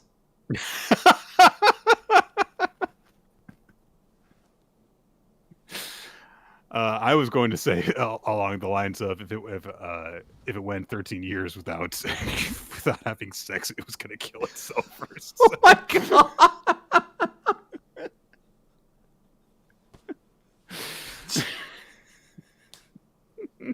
I like yours better.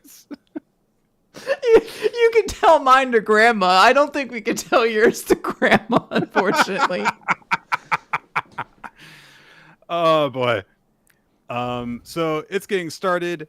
And Mizuo says something strange, which I don't understand. She goes, Ehaim, Ehaim. I mean, it's time. No idea what that means. I assume there is a Japanese pun there that does not translate particularly well. But she thinks about how Mimei must be feeling nervous, and she's like, first time that I did this, I was so nervous, I couldn't swallow a scrap of tripe. Mimei is nervous. Could you believe that the nervous character is nervous? Oh, aww, man. Poor guy. He reflects on the fact that, like, hey, if I win this, I'll be in a great position to get into the list from their Koshian, but I got to beat rookie listeners close in points, and I've got, to beat Takayama.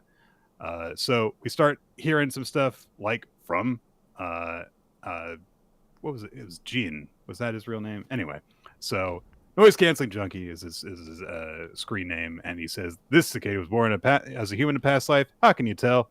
He stops buzzing in front of his cicada crush. It's not that bad. So, yeah, I can get that. Sure. So I get a wry chuckle perhaps out of it. Mm-hmm. He thinks of the conversation that they had before, and he says, like, why did you say that you wouldn't hate Mon Mid and stuff? And we start to get a flashback from Mimei's perspective, and he thinks about how it's like, before I met Mizuo, it was something like, and Mizuo, is talking to him in the flashback. It's like, hey, do you remember? Do you like your timber by land or by sea? And he's like, no, it's timber land. That's not the expression. And then Mimei has to have a moment like, wait, that's not the relevant flashback. Which I do appreciate when we get these moments of him thinking about Mizuo and he just has a non sequitur on her behalf, because it lets you know, it's like, this guy is so comically in tune with this girl that he just like has these thoughts by himself sometimes. Yeah. But he reflects on a couple of years before and how, like, there was like all this pressure on him and stuff. And so there's this career path survey coming up at school. And so, another student, says to him, like, hey, how are you doing with everything? He's like, I've picked out South High and stuff like that. He goes to see the guidance counselor. And the guidance counselor looks over his form and he kind of pauses and he's like, just thinking, if you're motivated enough, you could probably aim for for an elite high school. It's even called Elite High, which is insane. You can't just, I'm going to, like, if I ever found a high school, Quinn, I'm just going to call it the best high school. Yeah. You can't stop me. Yeah. This is the school where the cool kids go. The school.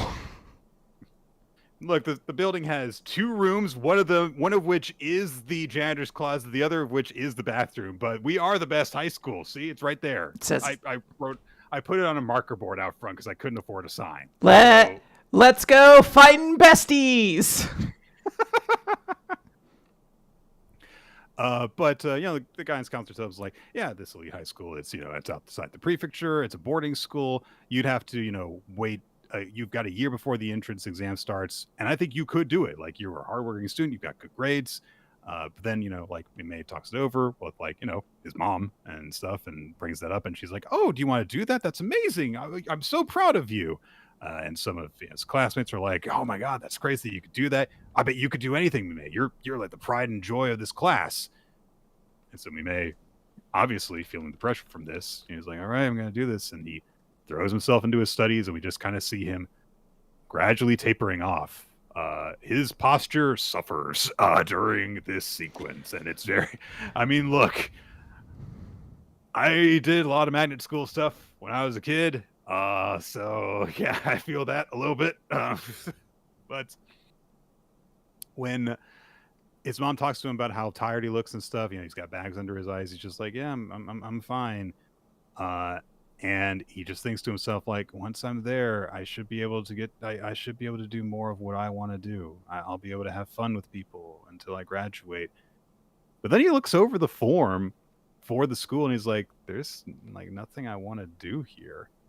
Maybe I don't want to go here. I want to stay with my friends.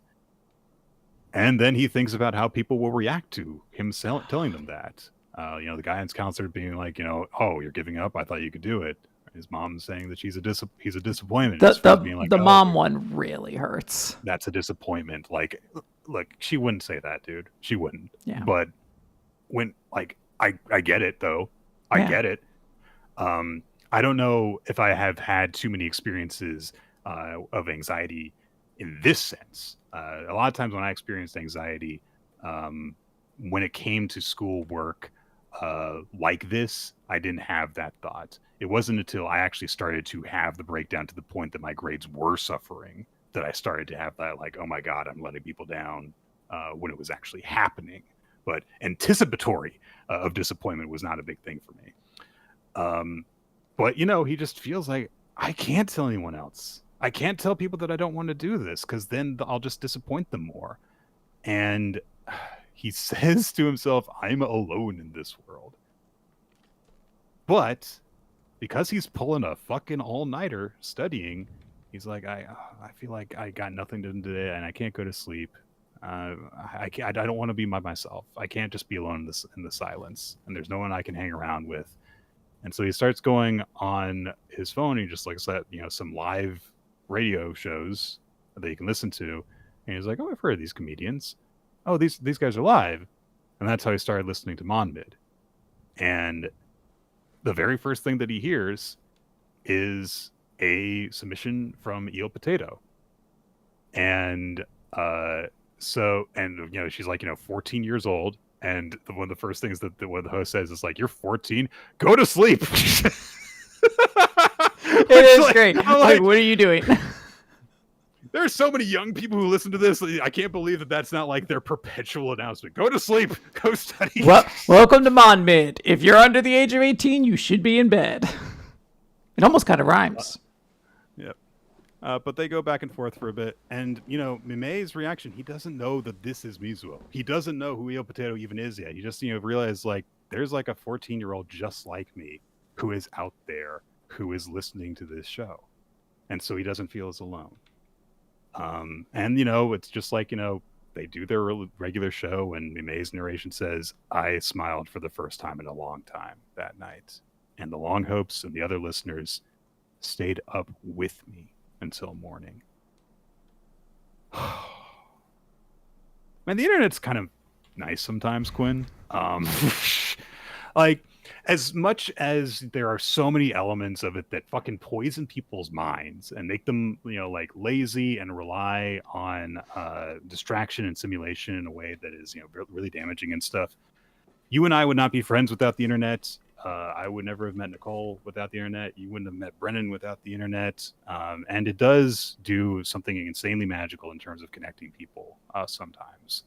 So yeah, yes. it can do some nice things. And because he has that sense of connection with people, Mimei, the next day he goes to his parents and he's like, I don't want to go to Elite High. And his mom, of course, just says, you don't want to?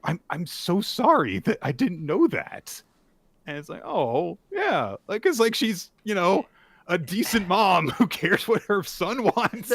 It's so sad. Like, it's very beautiful in a way because he's saying that, like, I don't want to go to eat high, and there's like a quick beat, and then she's like, oh my god, I'm so sorry for not realizing. And yeah, she realizes immediately like what he's actually going through, because she's noticed that he is not sleeping and stuff, and now she understands why.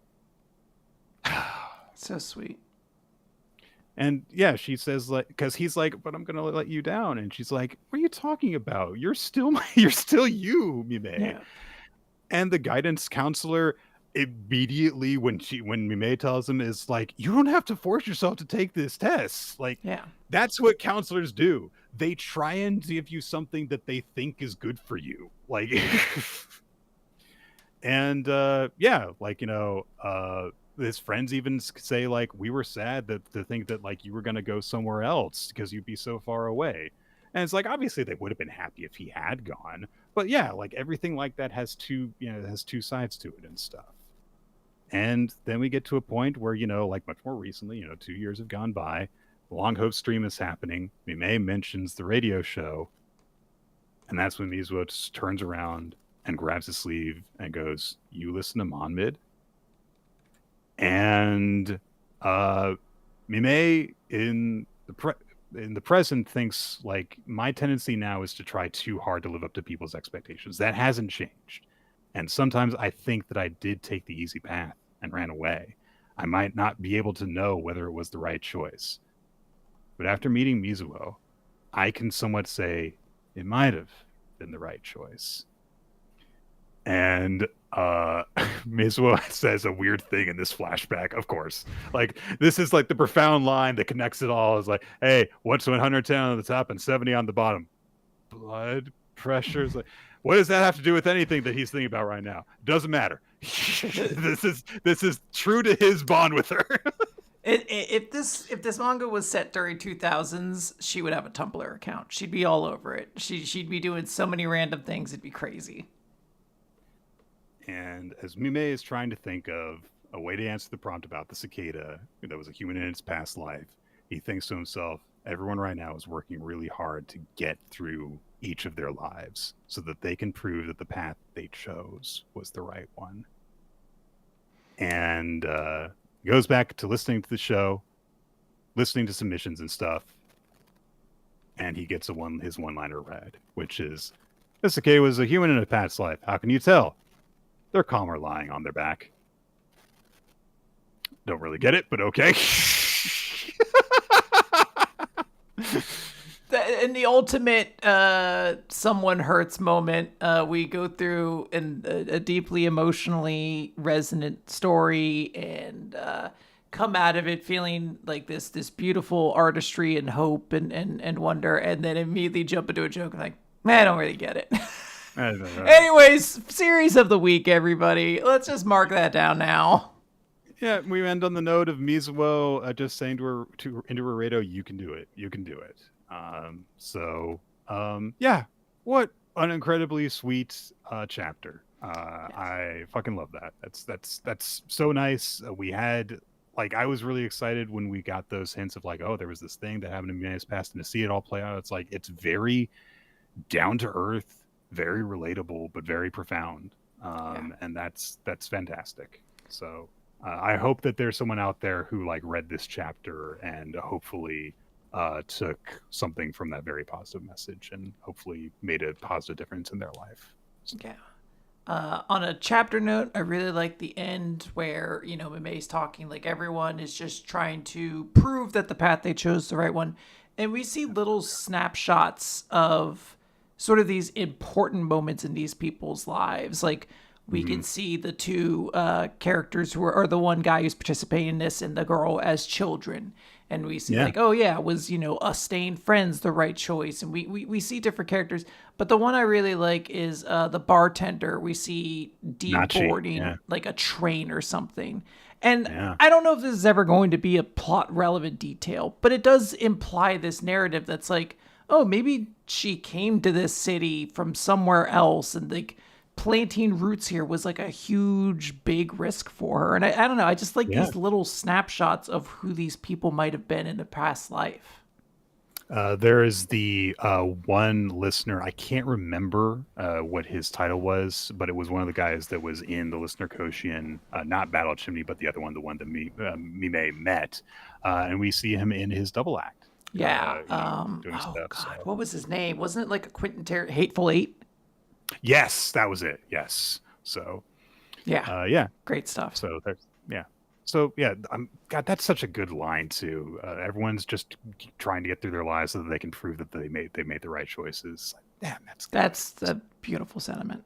And yeah, obviously, I think as people who have our own small podcasts, there's a resonant detail in there as well. It's very good chapter. All right, Quinn. Let's move on to Ultimate Exorcist Kiyoshi, Chapter 94, The Exorcist, Mr. Shishido. Black lightning has dissipated because Kiyoshi has won the battle against Hellzabobo. At last, the fighting is done.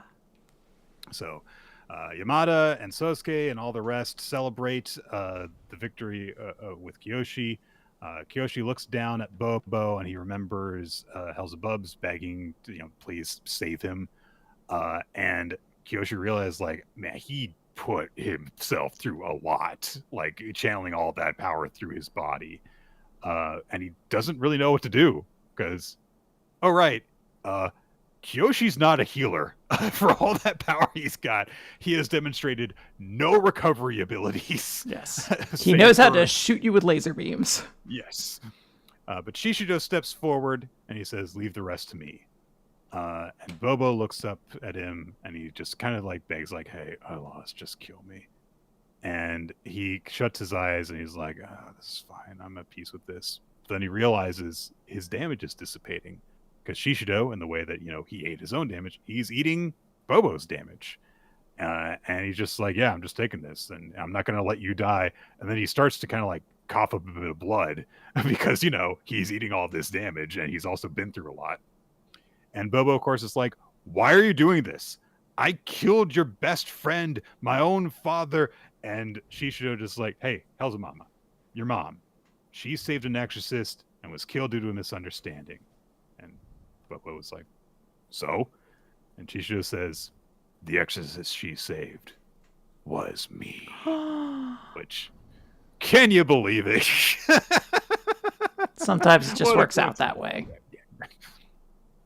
And Shishido, he's like, yeah, I remember exactly how it happened. Like it was yesterday. He did confront the exorcist who struck down Mama. And then, of course, Bub showed up, told them to get away. And he's like, you two are going to die.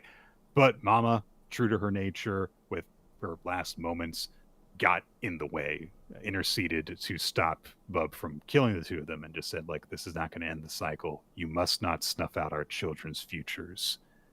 And she begged him, like, don't tell the kids anything about this, please. And Shishido, in the present, says, she died holding fast to her convictions. And your old man adhered to them too, and he let us off the hook. He never told you the truth. If not for Hell's a Mama, I wouldn't be here right now. And I never want a tragedy like that to ever happen again. And that's why I became a cross paladin. And that's why I established the Demon Realm Special Forces. Her conviction, her noble conviction lives on within me. Why would I save you? In the end, it's your mom's unconditional love. She was worried about you until the end. And in the flashback, we also see that Mama realizes that, like, what she has done is cruel to Bobo, which I do really like that note. Like, she understands that, like, in holding true to her convictions, she has deprived their children of their mother. Like, this would not have happened, and she would have been able to, like, raise them and go on properly if she did not do so. But she says to Bub in the past, I hoped to live to see him become a great and kind demon lord. And that finally gets through to Bobo, who, of course, we've seen, the cracks around, like, the armor that he's been putting up and all the bitterness around his mother's death this whole time. This finally breaks through to him. So, yeah. He cries over this. Shishido falls over immediately afterward because he's completely spent. So he's like, all right, made the speech check. I'm done. Poof. 2 days pass. Sosuke finds the telephone box that they need to travel back to the human world, which it feels like we've been in the demon realm for so long that I forgot that was how they traveled. There was a thing where he's like, found the telephone box. And it's like, what? Why is that relevant? Yeah, we're Doctor Who cosplayers, remember? Yeah. Oh, yeah. Nobody say it's not a telephone booth. Shut up. Yep. Shuten's like, now we can finally go home. They say that Mr. Shishido has recovered, but Shishido is away because he has something important to do. And we have to know, like, dude, that guy ate 4 forbidden holy relic weapons in one day. So how many years is he trying to shave off his life? Which I'm glad that we did at least have a mention of that, because that at least seems to indicate that there will be some consequences down the road for Shishido doing that. I mean, like, it could just be paying lip service to it, but it's better than not paying lip service to it. It's that issue I have with One Piece where I'm like, I mean, the only way One Piece can rationally end is Luffy dying. Because so frequently we've been told the things he's doing are shaving years off his life, or like, well, that's going to take off a whole bunch of your lifespan. For him to still, like, exist after the series would be like, well, this is unbelievable. Why? Like, it doesn't seem like any of those things had any real consequence. And there was a moment where I was like, I don't know, I guess you could just eat as many fucking apples as you want. Because Shishido he ate like another one for kicks, it feels like, at some point late into the story. And like, there was no real consequences to it. And I'm like, I guess we have to wait to see if those consequences happen. But it is a kind of convenient thing you could do to be like, no, this decision was really big. We'll see how far along the series gets. Because maybe it's like, oh, he died at 60 instead of 62 or whatever, you know? Yeah. What was I going to say? Never mind. The moment's past. Forget it. Shishido, of course, he's going to go and visit Mama's grave. Of course, he's doing that. And you know what? Buying flowers is for suckers. I'll just vomit some out of my mouth. Bouquet and all. So he puts the flowers down in front of her grave and says, "Hey, Bubsy, what do you think? Was I able to pay Mama back?" And Helzebub is right there with him, and he's like, "Stop talking like I'm dead. I'm right here." Which I do appreciate that, like, we got to have the enough doubt of like, hey, is he gonna have survived this battle, that we just, like, didn't see him in this chapter at all until that. It's like, all right, it's enough to have the joke set up, and that's nice. It is nice, too. If you care about the world building, you can tell that Helzebobo is still alive because the crown has gone back to his place now. Mm-hmm. So we get a bit more of an explanation of stuff and that happened. And so, because, Bub says, "I can't believe that I'm actually back with you after everything that happened." And he says, I did go out and catch one just in case, a Menderfly, a butterfly that'll restore your demonic powers one time. And Bub says, like, yeah, after Bobo stole the Menderfly, I was worried it would be used for evil, but he used it for my sake. So yeah, that's everything kind of coming full circle. Of Bobo's, like, kind of come to peace with things, and so he's given Bub his crown back, giving him his demonic power back and everything. But Bub doesn't seem to actually understand fully why he did that, and Shishido says, well, that's obvious. He realized what love is. And we get a flashback to the first time that the two of them visited Mama's grave at the same time, where, Shishido had a bit more experience. He came and he, was just, kind of offering to pay his respects to the woman who saved his life. Bub was still very bitter about the whole thing, demanded him to leave and everything. But Shishido says, look, I'm not here to make friends, but there are people whose eyes were opened by a demon's love. These flowers are from the surface world. I hope she likes them. And of course, Bub, being a good wife guy, knows that his wife likes flowers and stuff. So that's so dismissively, unintentionally. But that's how their friendship began. It's like he actually appreciated the gesture, and so that's where things struck up from there. The two of them part on good terms, Shisho promising that they're going to keep in touch, and they do a dirty little handshake together because they're dorks. Mm-hmm. And then we got to have a big celebration over everything. Yamada starts to like try and like conduct it like it's a an office party, but everyone's like, no, like that's not how we're doing things. Kiyoshi saved the demon realm, and so let's all start drinking and stuff. They start doing that. Hydreigo has taken her mask off for I think the first ever time, so we get to see that she's got like black eyes and stuff. And I like that she tries really hard to just like say that she's the MVP because she's like, I'm the MVP. So if anyone out there, decided to be very like, matter of fact, it's like, well, Hydreigo's the MVP and declare her their MVP, I'll understand. Mm-hmm.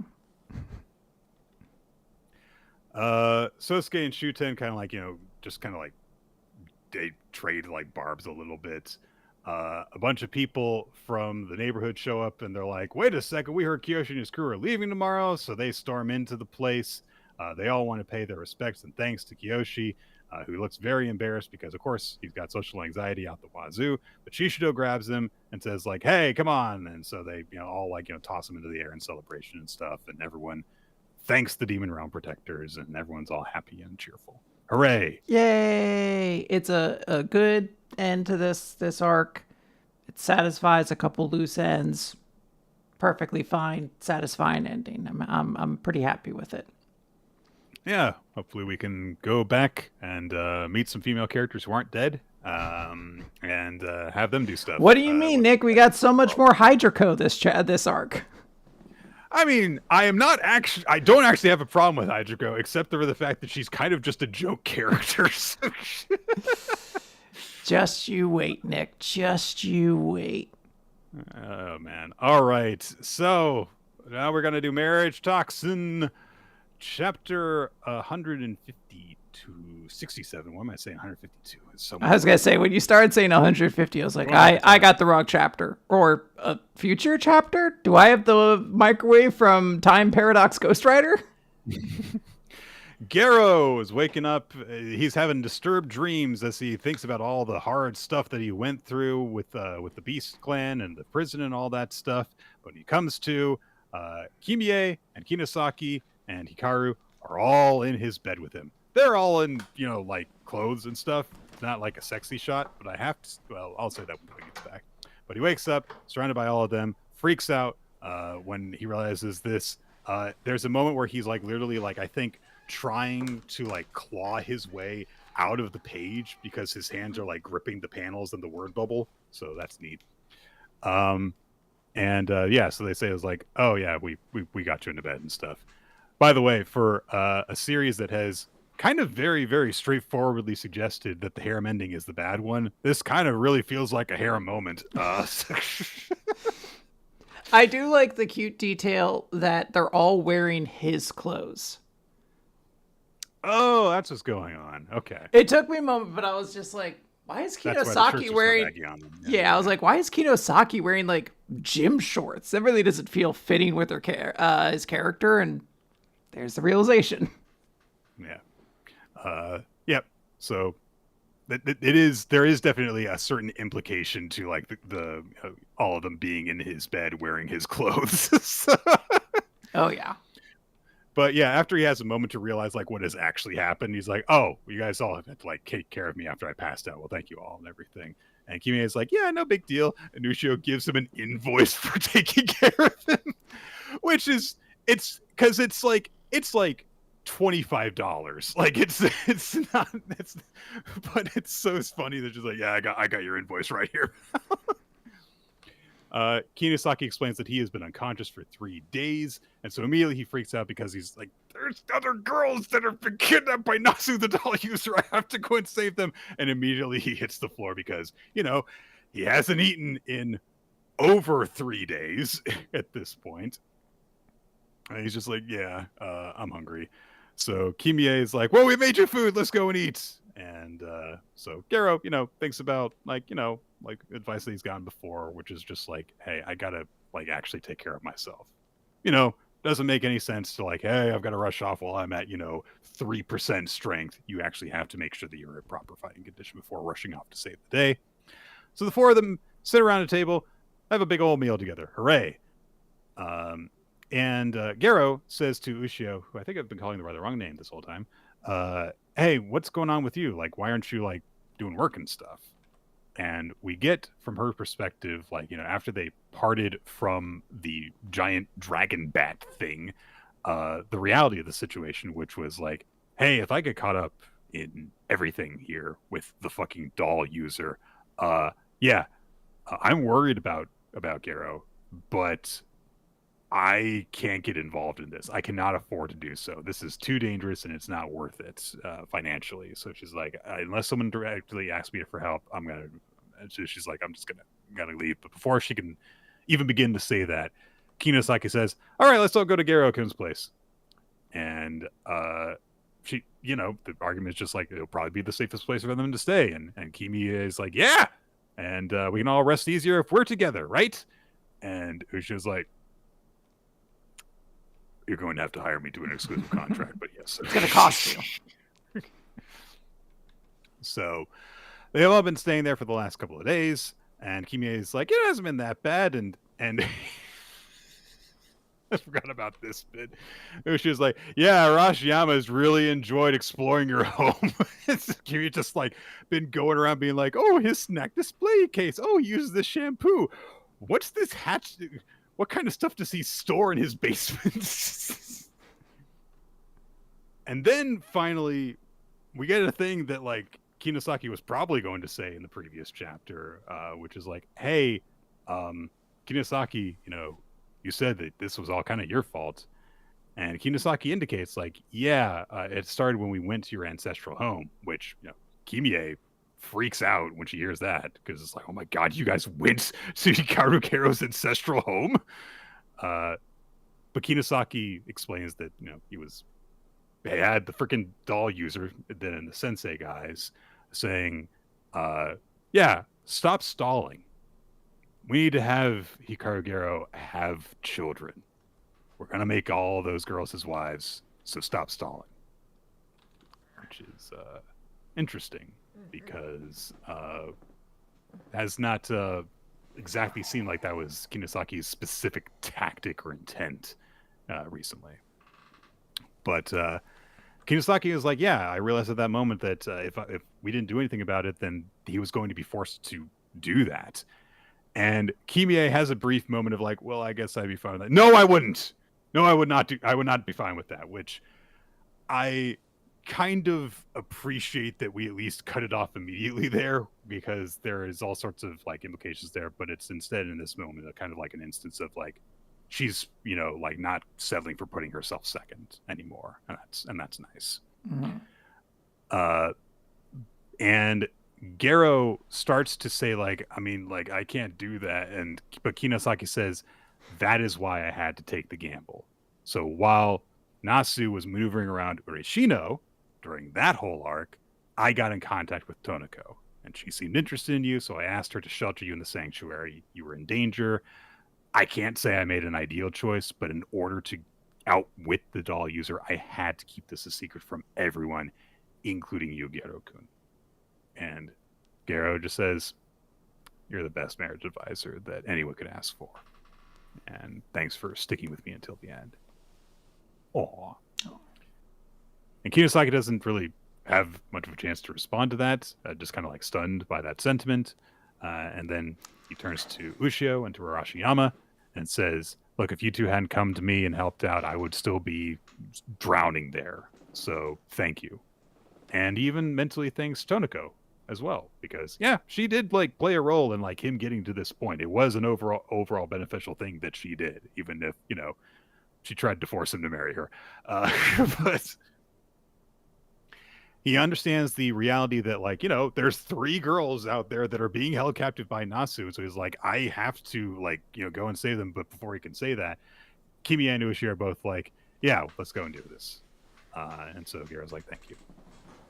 But before that, there's one more person I need to check on first. And we cut very briefly over to Himi, who is just kind of sitting by herself, all troubled at her home. And yeah, seems like it's been a long ass time since we've gotten any idea of what the hell she's been doing. So it is very necessary that we do this arc. I'm going to try to remain, open-minded until we get to next chapter and we find out what it is, presumably, that has caused Himi to kind of be so disconnected from everybody. It is still a little bit too late into this part of the story to be like, let's see what Hime is up to. Like, well, she's the one character who kind of hasn't had anything yet, so... Well, I mean, like, every other, character has had 2 story arcs about them to this point. So, yeah. It's a good thing we're getting a second one for her. And the first one was very short, so... I hope the ghost user comes back, though, Nick. I hope the ghost user comes back. I don't even remember who that was. So, wasn't he? Right. I thought he was from that. No, you keep farting on my lap. Go away. All right, New Exorcist, chapter 147, News Hand. Kasha left, and after saying, "I will advance the plan to its final stage. It won't even take a few days." All right, weird, but okay. Gakuro still got weird face from the previous chapter, so when he goes over to Gekka and goes, "I have to defeat Kasha," his face looks so weird. Why are his eyes that wide horizontally? It's so creepy. In the present, Gakuro goes over to Nue and is like, "Gekka's awake!" And yeah, Gekka is, recovered from bed rest, is all bandaged up, arm in a sling and stuff. And she's like, "I'm sorry, I have been rendered incapable of combat." And Gakuro and Nue and Tomonaki and all the girls are there. Which ones? All of them. It doesn't matter which ones individually are there. They're just all there. And so Gakuro says thank you to Natsuki, because, she helped Gekka recover. And she's just kind of like, "Yeah, I was just doing my duty." And Shitotsu's like, "What does it mean that she can't fight anymore?" And Nue says, "Well, Kasha was using the Dragon King Kurikara's hollow weapon, which whatever hollow weapon it destroys can't regenerate. And also, it cut Gekka herself. So even with my help, all we could do was just close up the wounds. The damaged tissues have not been completely repaired. The situation is urgent because Kasha is currently healing his wounds, and he is completely working on absorbing Kurikara, so his power is growing at the moment." And Shitotsu's like, "Well, can we fight against someone like that without Gekka?" "I don't know. You guys didn't try to fight with Gekka. Because y'all just were standing back there where Gakuro left you." No, there were invisible minions they were fighting. No, Nick, the putties showed up. So they had important. It's very important. Someone's got to fight the putties. Someone had to deal with the putties. Can you imagine if Power Rangers, every time that the monster showed up and it grew big and stuff, if only Zach, Billy, and Jason formed the Megazord, and Kimberly and Trini were still fighting the putties while they did the whole fight sequence with the giant in the abandoned quarry? We realized we don't actually need the pterodactyl or the saber-toothed tiger. Do ours turn into something separate? No. I mean, look, the pterodactyl is just the chest plate of the thing. Yeah. We don't need it. The saber-toothed tiger is one of the legs. Yeah, we can hop around and kill it. I think Alpha told us recently about a unicycle attachment for the Megazord that we're going to be using. You need 2 legs to ride a unicycle. No. I don't think you do. It's called a unicycle. Uni means one. Oh, boy. So Nue notes well, we have the captains to help us. The ones who no longer need to seal their hyo should help us because they've, taken out some of the hyo and everything. And Shitotsu and, God, I've been calling her Shitotsu this whole time because they haven't fucking had Suo in the series so far. But Shitotsu and Suo are like, "Oh, right," because they're former subordinates of some of the captains. And it's like, yeah, remember all those times that they, interacted with their captains? Now, I truly, when they were like, oh man, thinking about my captain, I'm like, I forgot Suo was from a different division, honestly. That was such a minor detail, a better character. Gekka, however, warns that that's not going to be enough to help and says, you get it right, Gakuro. Whether we can defeat Kasha is going to depend on you and the princess. Why doesn't it matter? Why do we have the captains, Nick? Their Hyos have been dealt with. They have nothing else to do. Also, why just Natsuki? There are so many other girls that have bonded with Gakuro and given him horny power-up powers. It's funny because we had the results of the recent popularity poll posted in our Discord recently, and I believe the number, like, I could not for the life of me figure out who the number one character was, and it was just by process of elimination that I was like, oh, it's the Spider Girl. She's somehow number one. I guess the poll must have happened sometime around her chapters, but... Jesus. If anything, I feel like those chapters should have discouraged people from voting for her. God. Oh my God. Yeah, Gekka says no one else but Natsuki and Gakuro matter. Kasha's got astounding powers of generation, and even if you hit him, even if you do actually break through that, actually hitting him is going to be even harder. So you have to get stronger. When you ran Kasha through, you moved really well. You need to be able to move like that constantly. And Gakuro says, I will! I swear I will! I swear I'll surpass you and cut Kasha in two on my own! Yeah, so on your own, even though Gekka said it was also going to depend on Natsuki. Anyway, so Gekka says, I'm going to train you, all of you, to which I think it's Aramiya who says, us too? Like, yes! You're still a character! You're part of his squad! So, Gekka, the only person in this series who's been paying attention, I guess, brings up, yeah, Gakuro said all of you would help.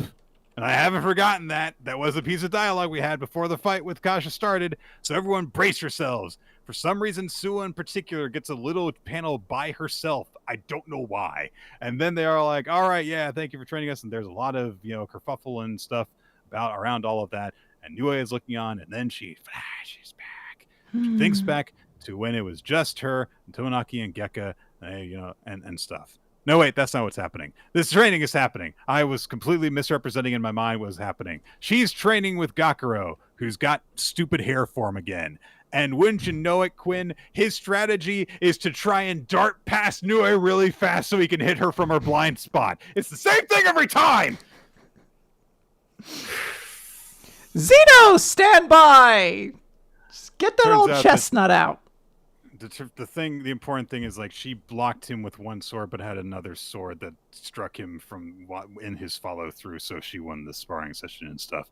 But Nue is thinking to herself, even as Gakuro is not beating her, that's the spirit Gakuro. God, he looks like a completely different character when he's snarling in determination like that. He looks like four different people as he's going through. That's what I was saying. I was like, the art has really started to shift with Gakuro's most recent form, where like half the time I'm like, I mean, there's only one male character in this series who's important. So I'm assuming all of these are still Gakuro, but still, this is a little shocking sometimes.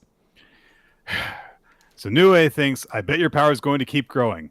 That's been the thing you've been saying since chapter 10. This is not a new revelation that he's going to keep getting stronger. Every time he fights, he gets 2 power-ups. Yes, he's going to keep getting stronger.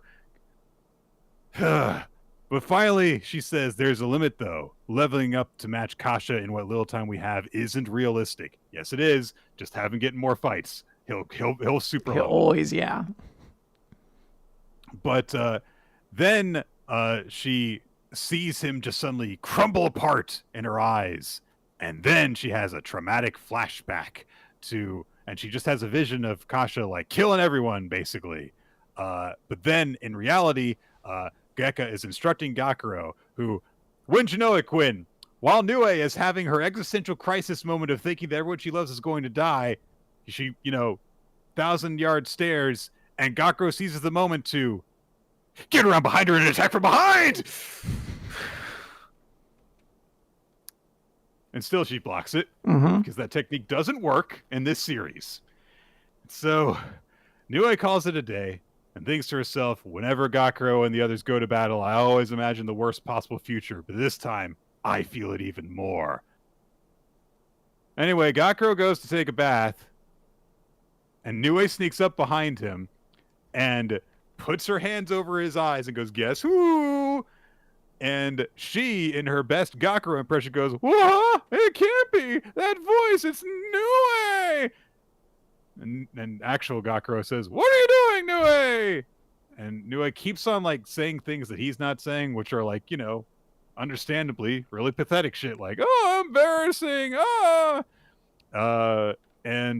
yep, so, in a very weird moment, Nue says, oh, still, my teacher's come to wash my back. I can't refuse her. And Gakuro goes, oh, so you're here to wash my back. I see. Please go away. All right. Okay. And Nue's like, actually, I'm just kidding, and I need to talk to you. But she is naked in a towel. So, she does actually start to wash his back. She said she was kidding, but she's got to do it. Anyway, so she said, I don't think just training will be enough to let you defeat Kasha. I trust you, but we're short on time, so I have a suggestion for another way to defeat Kasha. All right. I mean, I guess, yeah. You know what? It's challenging because Gakuro is such a wide gap he has to cross, so we need a shortcut to get to Gakuro's power-ups, because him just being in a fight and getting 2 wasn't fast enough for the series. Quinn, there was already a shortcut for Gakuro getting stronger. It was getting horny around all the girls. That was the shortcut that she suggested like 20 chapters ago. And every single time that one of them has gotten him horny, he's gotten a power boost. And there are like 7 girls in this harem right now. What happened to her plan? Maybe that's what next week is. She's like, I've got an idea for how to defeat Kasha. We're going to do a bikini contest. I don't really know what it means, but I feel like the name and love alone is enough to get you at least 3 or 4 levels of power-ups. I can't believe I'm going to say this, but if there is just a really weird fetish chapter next week, I will withdraw this criticism.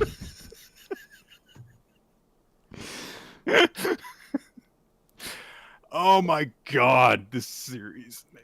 Oh, right. Let's go to Akane-banashi and give Nick's voice a rest. Story 208, The Forerunner of All Flowers. We get a reminder of like who like freaking Kaisei is and how, you know, he's this hot rising young star and everything. I have been watching the recently debuted Akane-banashi anime.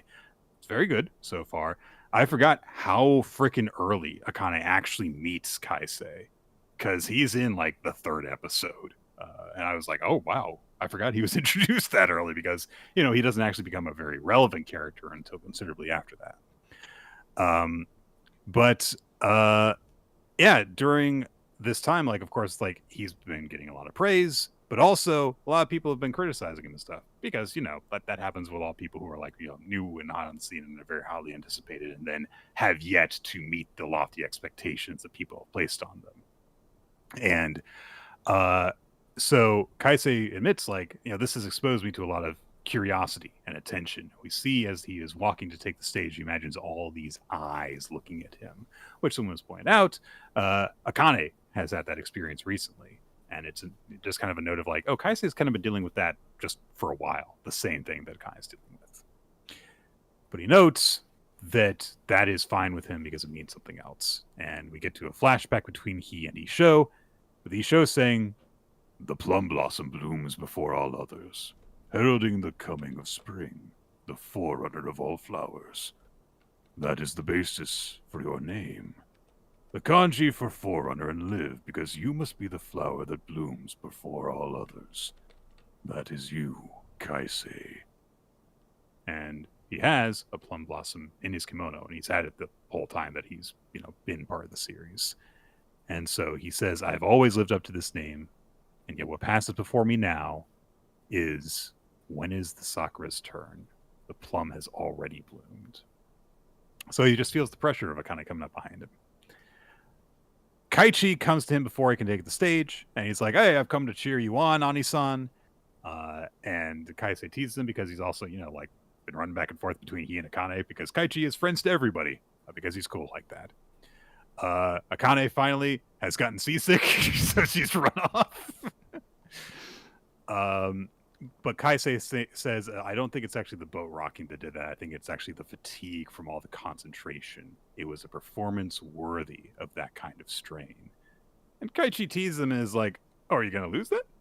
And, he just, kind of, snickers at him and stuff. And, just kind of like is helping to set him at ease by doing so. But Kaisei assures him, just watch this, and you'll see that if there's one thing I don't need, it's your support. Which is very confident and kind of a dick move, but that's okay.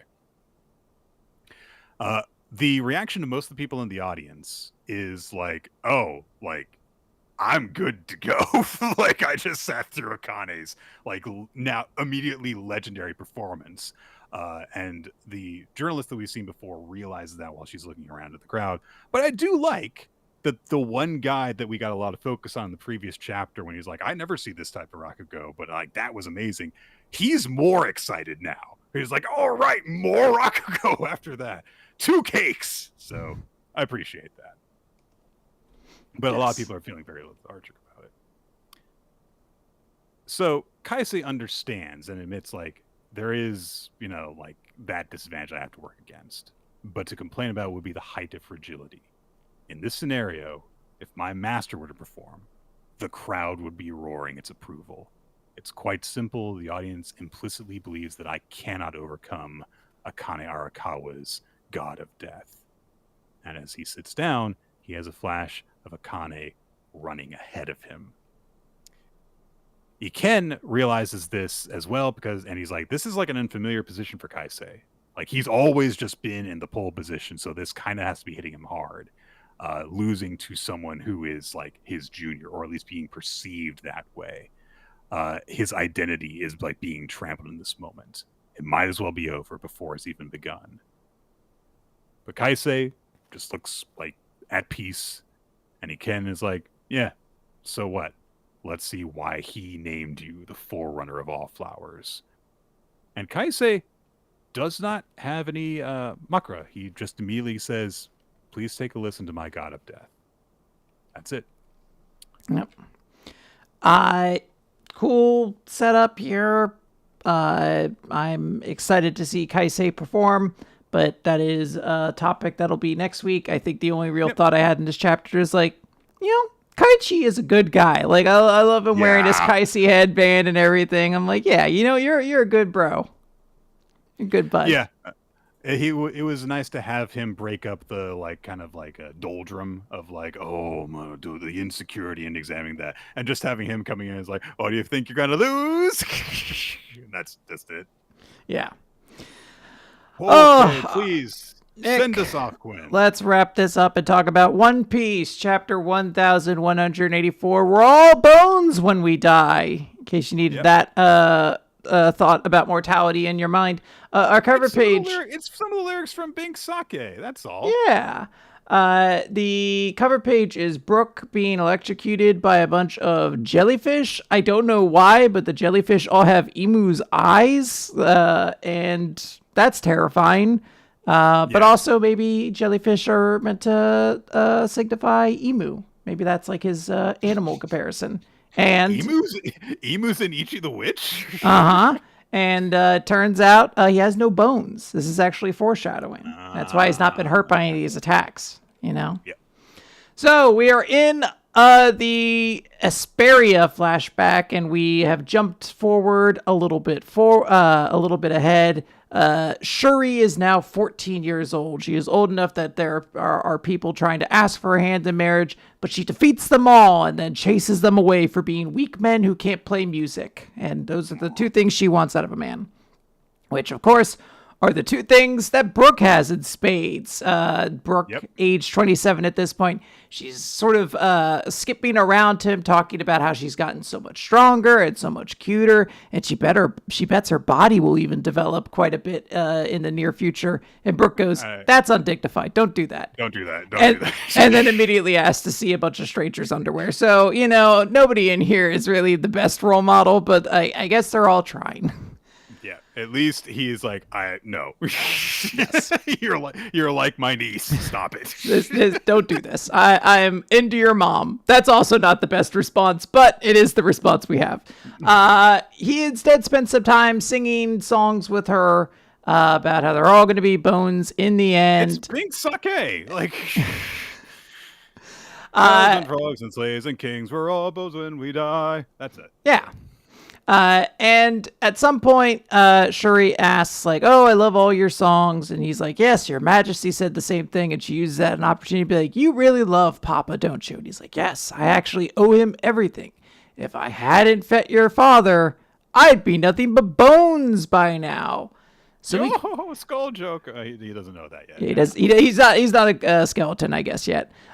So we go to a flashback within our flashback of Brooke, age 11, who is sort of a poor child, destitute orphan, it seems, who is looking on at like the musical conservatory through the bars and the windows and thinking, oh, they're so lucky they get to play with real instruments and everything. And we see what Brooke does after he gets chased away, which is he goes to the garbage dump where he lives and he plays music on a violin he kind of put together out of trash. It's made out of a glass bottle and some wire. And he says this to Prince Reuven, who we don't know is the prince at this point in time, but we do know it's Reuven. He had a pretty distinct hairstyle, so it's not a surprise to us, but it's a surprise to Brooke, who just thinks this is some weird stranger who's spending time with him in the dump, basically. And Brooke is so happy for this because this guy seems to actually be a fan of his music and everything like that. So we see Brooke even wants to cook him a meal, and he caught fresh grasshoppers and a frog today, and a secret ingredient is curry powder, which he steals from the Navy ships, all these sorts of things. And we see Reuven take a bite. It doesn't seem to be too good, but, sure, it's all going to work out eventually. And we just see a montage of them spending time together. The important thing is that, he's been having stupid, fancy, rich people food. So. Yes. That is very fair. So we cut to one day in Aspera where a Navy escort ship has come in, and they have kidnapped Brooke because you said, hey, this guy, he's got the powder the gangsters told him to carry. And Brooke is trying to maintain that hasn't done anything. They've got the wrong guy. All he's done is stole curry powder, basically. But they don't care. They're going to beat him up. So Brooke just decides, you know what? So long, stray dogs. So long, everybody else. I guess I'll just sing myself till I die. And upon him singing, Prince Reuven breaks in, crashes in through the side, rescues Brooke alongside his wife, and I guess at this time it's not his wife, it's just the captain of the guard, yes, future wife. And they're doing all these cool sword moves, and everybody's like, wow, this is so awesome. And we cut to a little bit later when Brooke wakes up inside of the palace itself. And we can see Candel, kind of chastising Reuven a little bit for, making sure he should mind his position a little bit more. But she forgives him because she's like, I can understand why you've wanted to spend all your time with this little adorable friend of yours. Which unfortunately seems to be a deeply influential moment for Brooke, in considering he doesn't lose this crush over like the next 15 years or whatever. Right. And the age difference between him and Candel is approximately the same as between him and Shuri. So, but the end of the chapter has Prince Reuven basically say, hey, this guy is my favorite musician. So give him a room in the barracks and some real instruments and let him attend school. We've got a new star. And if we keep him around, life in the palace is going to be way more fun. And we see Brooke starting to tear up over this. Yeah. I really like the way that Reuven takes to Brooke, just in terms of like everyone around here is so fucking boring, but this kid's really, really good. Like he does interesting things and I like him. And something bad nearly happens to him and he's like, I gotta protect this kid and I'm gonna make sure that he's taken care of and stuff. And it seems like there is like a mutual benefit to it. However, it's not just like, oh, Brooke's being taken care of. It's like, well, clearly like Reuven probably wouldn't have done a lot of the things that he seemingly ends up doing without Brooke's influence. And it's like, that seems like the basis for a very strong friendship, which it's nice to see that portrayed this way between two people who are, like 10 years apart in age, being done that way. Like he doesn't treat Brooke as like, oh, he's just some like, kid. He's like, no, this is like my friend. And so that's nice. Yeah, it's fine. I don't know if I'm necessarily feeling any of those like details that usually kind of make an Oda backstory immediately like latch onto you. I'm going to give him the benefit of the doubt and say he's usually pretty successful at this, so I'm sure it'll eventually come around. We know some deep tragedy stuff is going to eventually come about, but I think right now I'm very okay with this. I think it might just be because Brooke was one of the few characters who I didn't particularly need to get more of a backstory on. I thought he kind of had one of the strongest backstories already. So like getting more details is always nice, but it's kind of one of those things I'm like, all right, can't we give Zoro something else? Maybe there was wasn't there something else going on in his life besides his friend fell down the stairs? I was gonna say it if you didn't, like, just like, all right, backstories in One Piece have come a long way in the last 25 years, and we've had more stuff thrown in on Luffy. Nami's was like kind of like one of the first proper like, oh, this is really tragic circumstances, and Zoro never got a patch update. They never buffed Zoro's backstory at all. It's a real problem. Kuina fell down the stairs and suddenly died. Oh no! Oh dear. Yeah, that's gonna do it for One Piece, and then ultimately weekly manga recap this week. We're all done. We're wrapped it all up.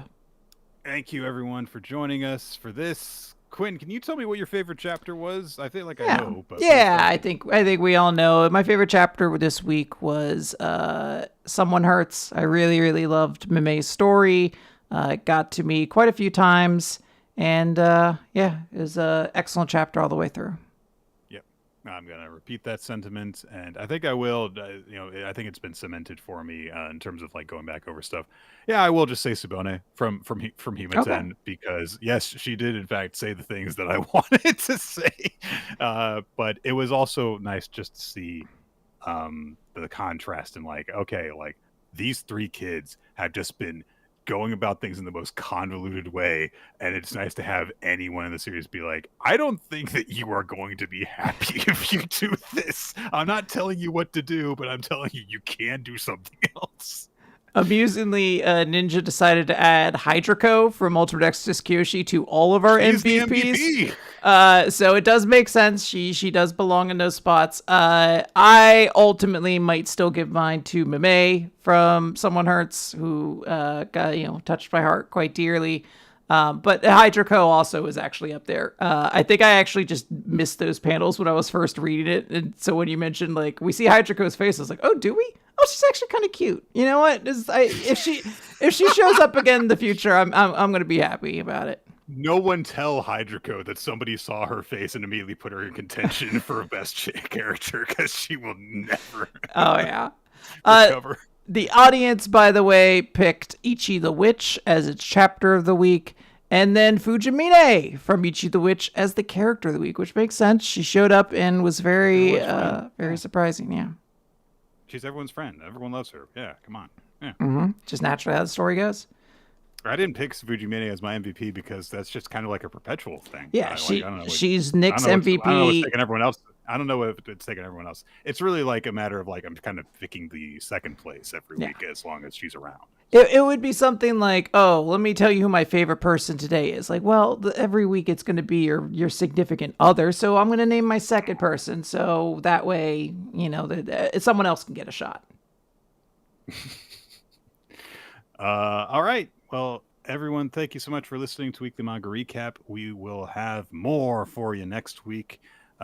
And there's a lot of stuff that I'm actually really looking forward to seeing develop based on where we leave off. And there's like, hey, there's going to be like some freaking story arcs that are starting up soon, hopefully.